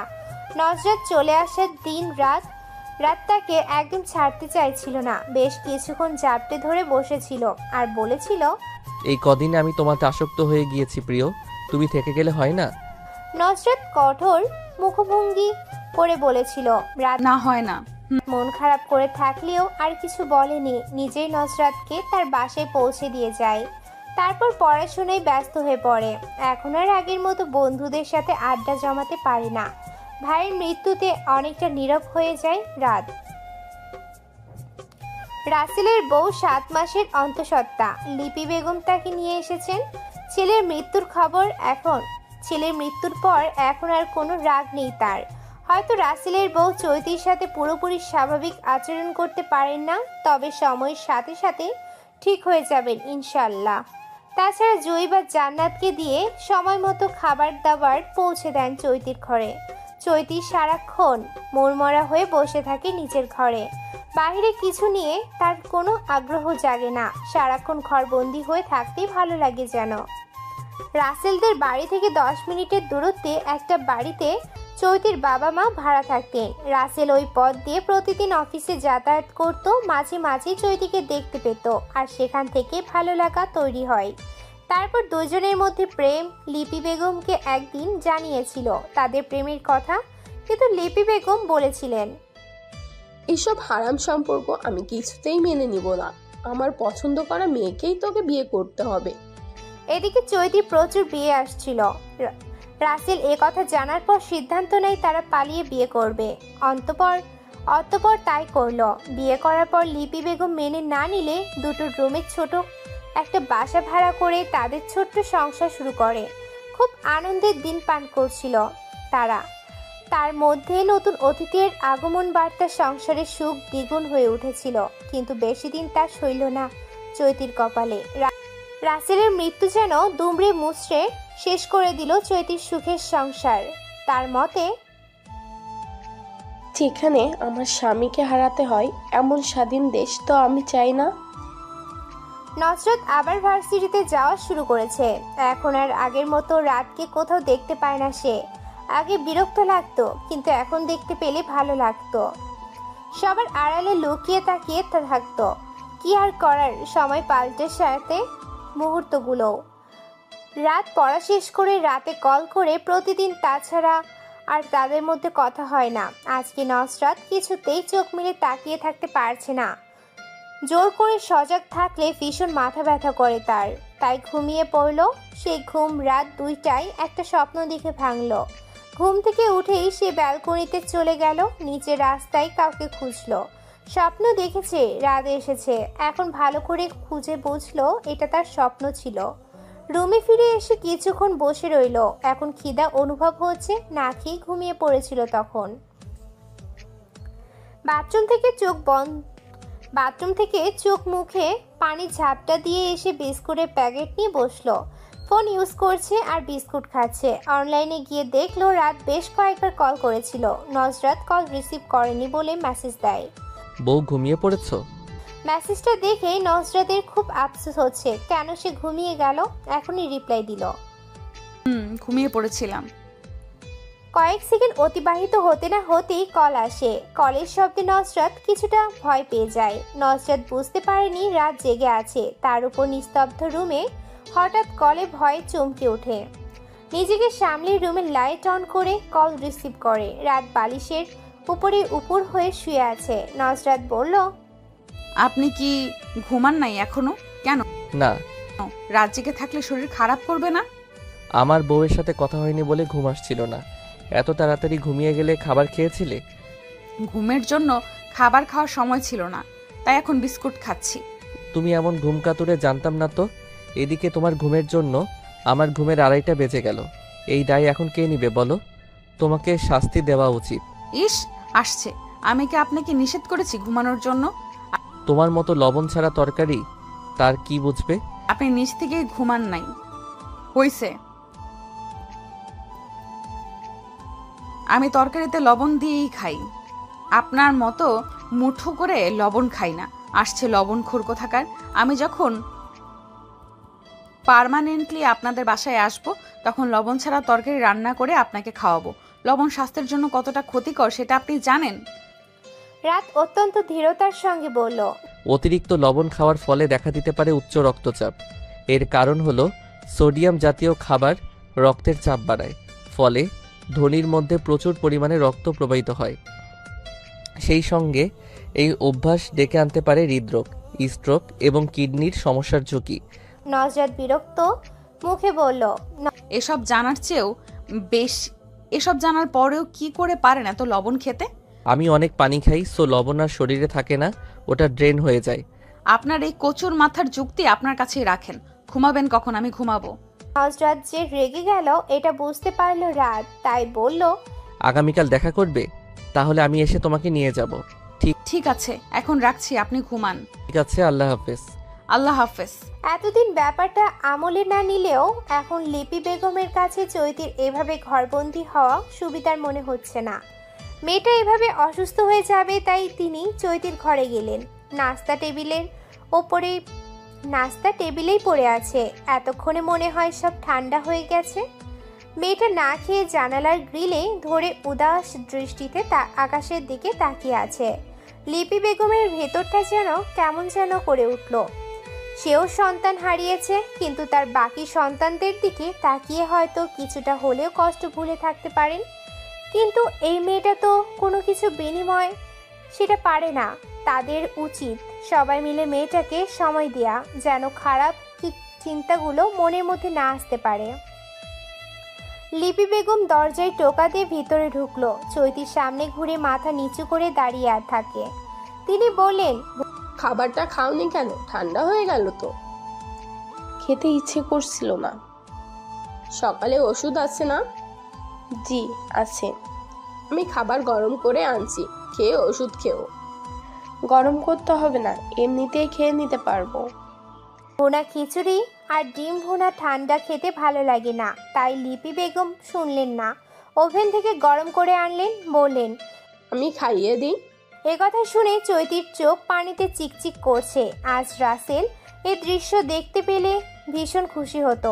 লিপি বেগম চৈতিকে খাইয়ে দুপুরের রান্নার কাজ শুরু করলেন। কিছুক্ষণ পর চৈতি রান্নাঘরে এসে বলল, দিন সবজিগুলো কেটে দেই। কাজের মধ্যে থাকলেও মেয়েটা একটু স্বাভাবিক হতে পারবে, তাই লিপি বেগম নিষেধ করলেন না। রাত নাস্তা করে নজরাতকে নিয়ে একটা লেকে নিয়ে যায়। বেঞ্চে বসে রাত বলল, 2 দিন পর পরীক্ষা শুরু হবে। পরীক্ষা শেষ হওয়ার আগে আর আমাদের দেখা হচ্ছে না। আচ্ছা, তোমার কি খারাপ লাগবে? আমি অপেক্ষার প্রহর গুনব। যেদিন পরীক্ষা শেষ হবে সেদিন আমাদের দেখা হবে ইনশাল্লাহ। ইনশাল্লাহ। শুনো, তোমাকে একটা ছেলের ব্যাপারে জিজ্ঞাসা করার আছে। কোন ছেলে? নজরত টিভিতে ইসলামিক প্রশ্ন উত্তর অনুষ্ঠান দেখছে। এমন সময় তাদের বাড়িওয়ালার বউ আসেন। এই মহিলাকে নজরাতের একদমই পছন্দ হয় না। মহিলার কূটনামিতে জুড়ে নেই। আজকে কোন মতলবে তাদের বাসায় এসেছে আল্লাহ জানেন। এসেই নজরাতকে বললেন, কি নজরাত, শ্বশুরবাড়ি থেকে কবে আইলা? এমন প্রশ্নের কোনো মানে হয়? এই নিয়ে বেশ কয়েকবার তিনি জিজ্ঞাসা করেছেন নজরাত শ্বশুরবাড়ি কবে যাবে। তখন তাকে তরিকা বেগম স্পষ্টভাবে বলেছেন যে জামাইয়ের পরীক্ষা শেষ হলে নিয়ে যাবে। কয়েক মাস বা এর বেশিও লাগতে পারে। অথচ এই মহিলা আবারও এসব কথা জিজ্ঞেস করছেন, যেন ওনার ঘরের খাবার খেয়ে শেষ করছে নজরাত। তরিকা বেগম রান্নাঘর থেকে এসে বললেন, ও ভাবি, আপনি এসেছেন, বসেন ভাবি। নজরাত মাকে পেয়ে যেন হাত ছেড়ে বাঁচল। দ্রুত উঠে চলে যেতে নিলে ভদ্র মহিলা নজরাতকে থামিয়ে দিয়ে বললেন, শোন মেয়ে, দিনকাল যা পড়েছে, এইভাবে জামাইকে ছেড়ে থাইকো না বেশি দিন। পুরুষ মানুষের মন বোঝাই তো, কোন দিন থেকে কোন দিক চলে যায় তার তো কোনো ঠিক নাই। আজকাল বউ পাশে থাইকাই যে আঁকা খুমকা করে পুরুষে, তাদের কোনো বিশ্বাসই নেই। মহিলার কথায় নজরাত খানিকটা বিব্রত বোধ করে বলল, ওনার পরীক্ষা চলছে, তার মধ্যে আপনি কি সব বলছেন আন্টি? আমি বুঝতে পারলাম আপনি ঠিক কি বোঝাতে চাইছেন। ভদ্র মহিলা আফসোসের সুরে বললেন, বুঝবা বুঝবা, যখন আর সামলাইবার কিছু থাকবো না তখন বুঝবা আমার কথা। নজরাত আর কিছু বলল না, নিজের রুমে দরজা বন্ধ করে বসে রইল। মনটা বিষণ্ণতায় ভরে গেছে তার। রাদের উপর পূর্ণ আস্থা আছে তার, কিন্তু এই মুহূর্তে কেমন যেন অস্থির লাগছে। মনকে শান্ত করতে রাদের সাথে কথা বলা প্রয়োজন, তাই কল দিল তাকে, কিন্তু কল রিসিভ করছে না রাত। নজরাত আর নিজেকে সামলে উঠতে পারল না, কান্নাগুলো চোখের পানি হয়ে ঝরে পড়া শুরু করে। শেষে বালিশের উপরে মুখ লুকিয়ে ফুপিয়ে কান্না করে। রাতের খাবার খেতে তরিকা বেগম ডাকলেও দরজা খোলে না। রাত 10টার পর রাত নজরাতের ফোন বন্ধ পেয়ে শাশুড়ি মায়ের ফোনে কল করে জানতে চায়, নজরাতের কি হয়েছে, ওর ফোন বন্ধ কেন? তরিকা বেগম কি বলবেন ভেবে পান না, তাই বলেন, ওর বোধহয় মন খারাপ। তুমি চিন্তা করো না বাবা, কিছুক্ষণ পরেই ঠিক হয়ে যাবে। নজরাত পরের দিন সকালে ঘুম থেকে উঠে ফোন অন করে দেখলো রাত অনেকবার কল করেছিল। অনলাইনে গিয়ে দেখে সেখানেও অনেকগুলো মেসেজ দিয়ে রাখছে। নজরাত শুধু মেসেজের রিপ্লাই দিল, ভালো লাগছিল না তাই ফোন বন্ধ করে রাখছিলাম। কিছুক্ষণ পর রাত কল করে, জিজ্ঞাসা করে নাস্তা করছে কিনা নজরাত বলল করেছে। তারপর স্বাভাবিক কিছু কথা বলে রেখে দেয়। ভার্সিটিতে এসে একটা ক্লাসের পর গ্যাপ থাকে, তখন নজরাত বান্ধবীরা মিলে লাইব্রেরিতে বা ক্যান্টিনে বসে গল্পগুজব করে। আজকে লাইব্রেরিতে বসে গল্প করছে তারা। মেয়েদের গল্পগুজবের মধ্যে ফিউচারে বিয়ে নিয়ে আলোচনা থাকেই, এটা কমন ব্যাপার। তো অবিবাহিত যারা, তাদের স্বপ্ন খুব সুন্দর করে সাজবে বিয়ের দিন। আর বিবাহিতদের কথা, সাজগোজ করতে পারলে বলে কিভাবে সেজেছিল, কি জুয়েলারি পরেছিল, আর না করতে পারলে আফসোস করে। এসব আলোচনা শেষে সবাই নজরাতকে ধরলো, কারণ নজরাত কিছুই বলছে না, আনমনা হয়ে বসে আছে। মারুফা বলল, এই নুসরাত, তুই তো কাউকে না যেয়ে নিয়ে বিয়ে করে নিলি, শুনছি পরে নাকি উঠিয়ে নেওয়া যাবে। তখন কিভাবে সাজবি প্ল্যান করছিস? আর তখন আমাদের দাওয়াত দিবি নাকি আবারও লুকিয়ে শ্বশুরবাড়ি চলে যাবি? মারুফার কথায় সবাই হেসে দেয়। আরেকজন বলল, এমন কথাই সবাই মুখ চেপে হাসে। এদিকে নজরাত বরকে জানায় এমন কথায় হাতের নখ খুঁটতে থাকে। শেষে ভেবে বলে, স্বামী স্ত্রীর গোপন কথা কারোর কাছে বলতে নিষেধ, জানিস না বেদ্যপ মেয়ে কোথাকার। মারুফা বলল, আরে বান্ধবীদের কাছে একটু আধটু বললে কিছু হয় না। বল না কি হয়েছে, কে প্রথম কাছে এসেছে। নজরাত কোরআনের ব্যাখ্যা দিয়ে বলল, সমাজের অনেকেই আছে বন্ধু বান্ধবদের কাছে বাহাদুরি প্রকাশ করতে গিয়ে স্বামী স্ত্রীর একান্ত বিষয় কিংবা পারিবারিক গোপনীয় বিষয়াদি তাদের কাছে বলে বেড়ায়। এটা অনুচিত ও খেয়ানতের কাজ। সাহাবী হজরত আবু সাইদ খুদরি রাদিয়াল্লাহু তাআলা আনহু থেকে বর্ণিত, রাসূল কারীম সাল্লাল্লাহু আলাইহি ওয়াসাল্লাম ইরশাদ করেন, কিয়ামতের দিন আল্লাহর কাছে যে আমানতের খেয়ানত সবচেয়ে বেশি বলে গণ্য হবে তা এই যে কোনো পুরুষ তার স্ত্রীর সঙ্গে মিলিত হয়, স্ত্রীও স্বামীর সঙ্গে মিলিত হয়, অতঃপর স্বামী স্ত্রীর একান্ত বিষয়গুলো অন্যদের কাছে প্রকাশ করে দেয়। স্বামী স্ত্রীর একান্ত বিষয় অন্যের কাছে প্রকাশ করা গর্হিত অপরাধ। ইসলামী বিধানে শুধু স্বামী স্ত্রী নয়, পরিবারের যে কোনো সদস্যের এ ধরনের গোপন কথা প্রকাশ করা খুবই অন্যায়। স্বামী স্ত্রী ও পরিবারের গোপন কথা সংরক্ষিত রাখা ইসলামের অনুপম সৌন্দর্য। তাই এগুলো কেউ কাউকে জিজ্ঞাসা করবি না প্লিজ। আমাদের সকলকেই একদিন মৃত্যুর স্বাদ গ্রহণ করতে হবে, তাই মৃত্যুর ভয় রেখে অন্যায় থেকে নিজেকে সংযত করতে হবে আমাদের। মারুফা এবং অন্যান্য বান্ধবীরা নিজেদের ভুল বুঝতে পেরে তওবা করে বলল। রাদের পরীক্ষা চলছে ৩-৪ দিন গ্যাপ দিয়ে। এদিকে নজরাত যেন ধৈর্যহারা হয়ে পড়ছে। আশেপাশে মানুষ থেকে শুরু করে বান্ধবীরা পর্যন্ত এসব নিয়ে কথা বলছে। তার এসব সহ্য হচ্ছে না একদম। তাছাড়া বিয়ের কতগুলো মাস পেরিয়ে গেল, এখন পর্যন্ত বিয়ে করা স্বামীকে নিজের করে পাওয়া হলো না তার।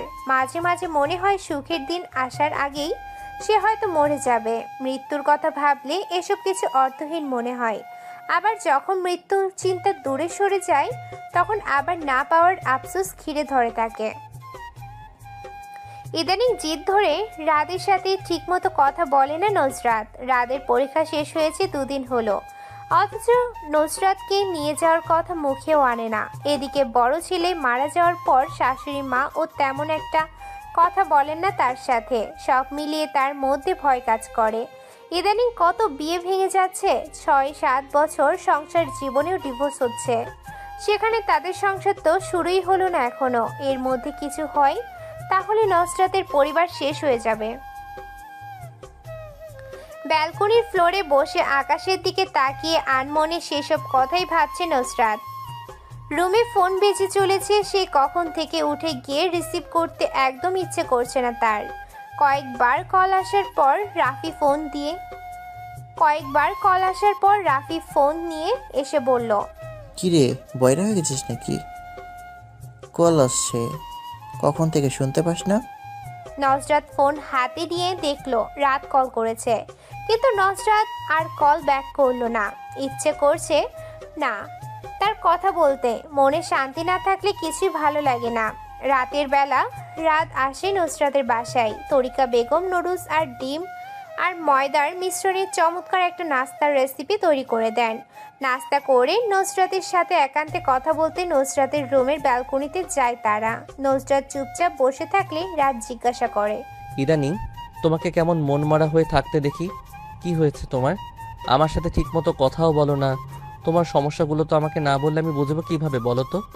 নুসরাত ধরা গলায় বলল, সব কিছু বলতে হয় না, বুঝে নিতে হয়। আচ্ছা আমি বুঝতে পারছি না, যেহেতু সেহেতু বলো আমাকে। নুসরাত চুপ করে থাকে। চোখের কোণে পানিতে ভিজে গেছে। বাহিরের আবছা আলোয় সেটা বোঝা যাচ্ছে না। রাত এবার বলল, তুমি যখন বলবেই না তখন আমার বসে থাকার কোনো মানে হয় না। আমি চলে যাচ্ছি, ভালো থেকো। তারপর উঠে চলে যেতে নিলে নুসরাত রাতকে জাপটে ধরে ফুপিয়ে কান্না করে দেয়। রাত বিচলিত হয়ে বলল, আরে কান্না করছো কেন? কি হয়েছে বলবে তো? নুসরাত কান্না মিশ্রিত গলায় বলল, আমাকে আপনার করে নিন, আমি আর এইভাবে থাকতে পারছি না, আমার ভীষণ কষ্ট হচ্ছে। আমি কি তোমাকে ছেড়ে ভালো আছি? কোনো কারণ ছাড়া বিয়ের পর বউকে এভাবে বাপের বাড়ি ফেলে রাখতে কোনো ছেলেই নিশ্চয় চাইবে না। পরীক্ষা চলাকালীন সময় থেকে শুরু করে আজকে 2 দিন একটা চাকরির জন্য দৌড়ে বেড়াচ্ছি, যেন তোমাকে ভালো রাখতে পারি। যদিও ভালো রাখা সম্পূর্ণই আল্লাহ তাআলার হাতে, তবুও আমাদেরকে বসে না থেকে চেষ্টা করার কথা বলা হয়েছে। তার উপর তোমার মোহরানা এখনো পরিশোধ করতে পারছি না আমি। ইদানিং নিজেকে খুব ব্যর্থ মনে হয়। রাত নরম গলায় বলল। নুসরাত ভাঙা গলায় বলল, তোমার মোহরানা দিতে হবে না, মোহরানা মাফ করে দিচ্ছি আমি। তবু আমি তোমার কাছে থাকতে চাই। আশেপাশের মানুষ খারাপ মন্তব্য করে, যেগুলো আমার একদম সহ্য হয় না। মন খারাপ হয়, ভীষণ কান্না আসে। এখন সব কিছু ছেড়ে কোথাও একটা চলে যেতে ইচ্ছে করে, যেখানে কোনো দুঃখ কষ্ট আমাকে ছুতে পারবে না। তাছাড়া বিয়ের পর থেকে সারাক্ষণ আপনার কথা মনে পড়ে। আপনার সঙ্গে একান্তে সময় কাটাতে ইচ্ছে করে। আপনার প্রতি মাথা রেখে রাত পার করে দিতে ইচ্ছে করে। রাত ক্ষীণ একটু হেসে বলল, ওই দিন রাতে তোমার সাথে কথা বলতে পারিনি বলে সারা রাত ছটফট করে ঘুমাতে পারিনি। কেন জানো? কারণ তোমাকে আমি নিজের থেকেও বেশি ভালোবাসি। তোমার সাথে কথা বলতে না পারলে কেমন যেন অস্থির লাগে। আশেপাশের সব কিছু মূল্য থাকে না আমার কাছে। তখন শুধু মনে হয় তুমি আমার সব কিছু। শরীর তখন কেমন যেন খারাপ লাগে, মনে হয় তোমাকে পেলেই ভালো হয়ে যাবে। আমি হয়তো বোঝাতে পারছি না তোমাকে খুব ভালোবাসি আমার বউটাকে। তাহলে আজকে এখানে আমার সাথে থেকে যান প্লিজ। আজকে আপনি চলে গেলে আমি নিজেকে একদম সামলাতে পারবো না। আমি থাকলে যে কিছু একটা ঘটে যাবে ম্যাডাম, তখন এই দায় কে নেবে বলেন? নুসরাত লজ্জা রাঙাট হয়ে বলল, আমি তার জন্য প্রস্তুত। আমি চাই আজ ভিন্ন কিছু ঘটুক। ভিন্ন ভালো লাগায় ভেসে যেতে চাই আপনার হাত ধরে। নিয়ে যাবেন আমাকে? ভেবে বলছো তো? পরে আবার আমাকে দোষ দেবে না তো? হুম, একদম না। রাত 11:35। রাত 11:35 দরজায় নক করে রাফি আর বলে, এই আপু, খাবার খেতে আই। আমার খাবার বেড়ে বসে আছেন সে কখন থেকে। তোরা না আসা পর্যন্ত আমাকেও খেতে দিচ্ছে না। এদিকে খিদায় আমার পেট ডাকাডাকি শুরু করে দিয়েছে। নজরাত আর রাত হাসি দিয়ে একজন আরেকজনকে ছেড়ে দাঁড়ায়। তারপর নজরাত গিয়ে দরজা খোলে। রাফি 10টার মধ্যে ঘুমিয়ে পড়েন। আজকে এখনো জেগে আছে বলে তার চেহারা বাংলার 5-এর মতো দেখা যাচ্ছে। খাবার টেবিলে সবাই খেতে বসলেই রাফি রাতকে বলল, আপনার বউ একটা শেখ হাসিনা, সেটা জানেন আপনি? রাফির কথায় নজরাত বিষম খেয়ে বলল, তুই একটা পলক বুঝলি, বেদ্যপ ছেলে কোথাকার। রাত ভাই বোনের খুনসুটি দেখে রাফিকে বলল, কেন, তোমার বোন কি করেছে বলো তো?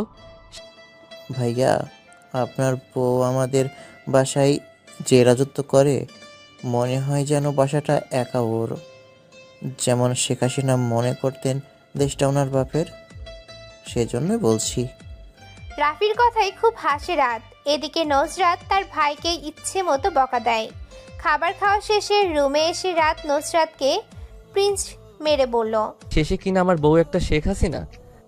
নজরাত খুব রেগে যায় এ কথা বললে। রেগে ব্যালকনিতে চলে যেতে নিলে রাত পিছন থেকে জড়িয়ে ধরে নিতে যেতে চায়। রেগে ব্যালকনিতে চলে যেতে নিলে রাত পেছন থেকে জড়িয়ে ধরে যেতে দেয় না। তারপর একপাশের চুলগুলো সরিয়ে ঠোঁট ছুঁয়ে দেয়। আকস্মিক এমন উষ্ণ ছোঁয়ায় কেঁপে ওঠে নজরাত। তারপর শান্ত হয়ে স্বামীর প্রশস্ত বুকে মুখ লুকায়। 2 হাতে গাল আলতো হাতে উপরে তুলে রাত। নজরাত লজ্জাবতী পাতার মতো মিয়ে যায়, কিছুতেই তাকিয়ে থাকতে পারে না। রাত মুচকি হেসে তার ঠোঁট জোড়া নিজের আয়ত্তে দখল করে নেয়। তারপর দুজন দুজনের স্পর্শে হারিয়ে যায় বহুদূর।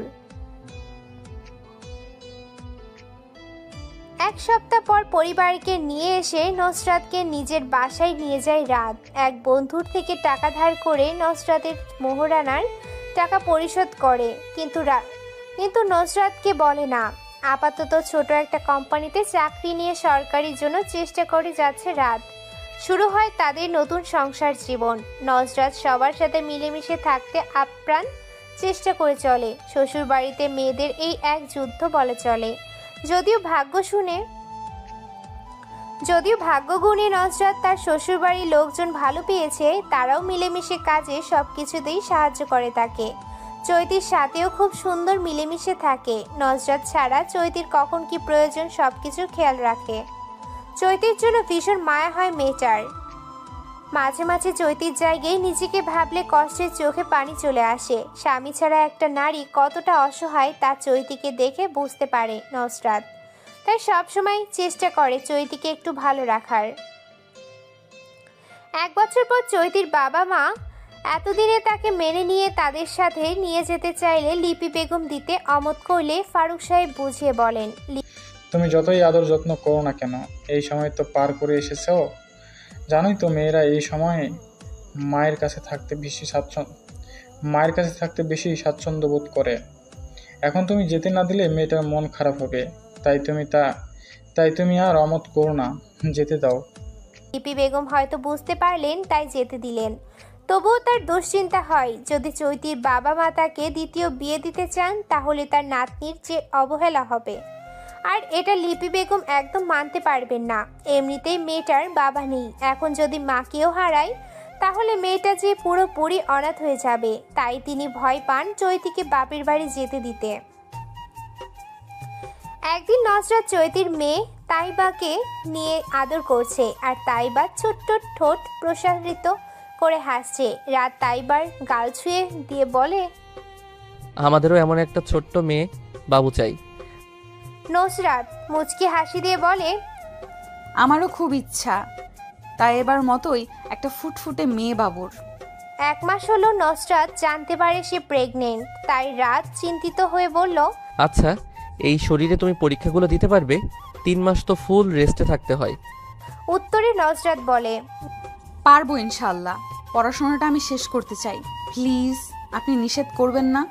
আমি কি একবারও নিষেধ করেছি? এখন তোমার শরীরের কথা ভেবে বলেছি।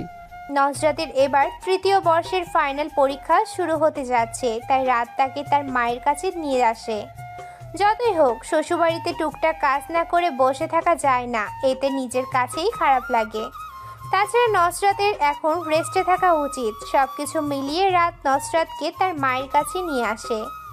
তাছাড়া রাত অফিস শেষ করে রাতে তার বউয়ের কাছে চলে আসে। নসরাতকে ছেড়ে তার একদম ঘুম আসে না।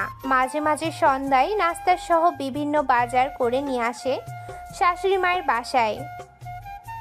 এগুলো তাকে ফারুক সাহেব শিখিয়ে দিয়েছেন। তরিকা বেগম মহিলা মানুষ হয়ে বাহির ঘর দুটোই সামলাতে হয়, তাই ছেলেকে বলেছেন সে যেন কখনো খালি হাতে ও বাসায় না যায়। বাবার কথায় তার উপর শ্রদ্ধায় বুক আনন্দে ভরে যায় রাদের।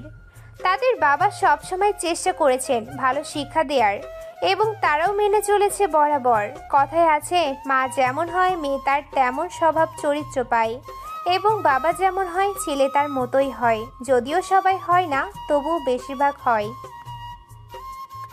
রাত সন্ধ্যাবেলা পিৎজা নিয়ে আসে সবার জন্য, আর নসরাতের জন্য কাঠবাদাম, কাজু বাদাম আর কিশমিশ নিয়ে আসে। কিন্তু নসরাত পিৎজা খেতে চাইলে রাত না করে। এই সময় ফাস্টফুড একদম খাওয়া নিষেধ করেছেন ডাক্তার।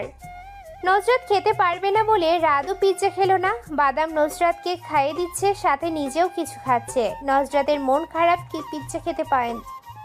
নসরাতের মন খারাপ পিৎজা খেতে দেয়নি বলে, তাই তাকে হাসানোর জন্য রাত কিস করতে গেলে নসরাত মাথা কাত করে সরে গেলে রাত হেসে বলল, কিসমিস মানে? এই যে তুমি কিস করতে দিলে না, তাই মিস। রাজ হেসে নিজেই তাকে কিস করে।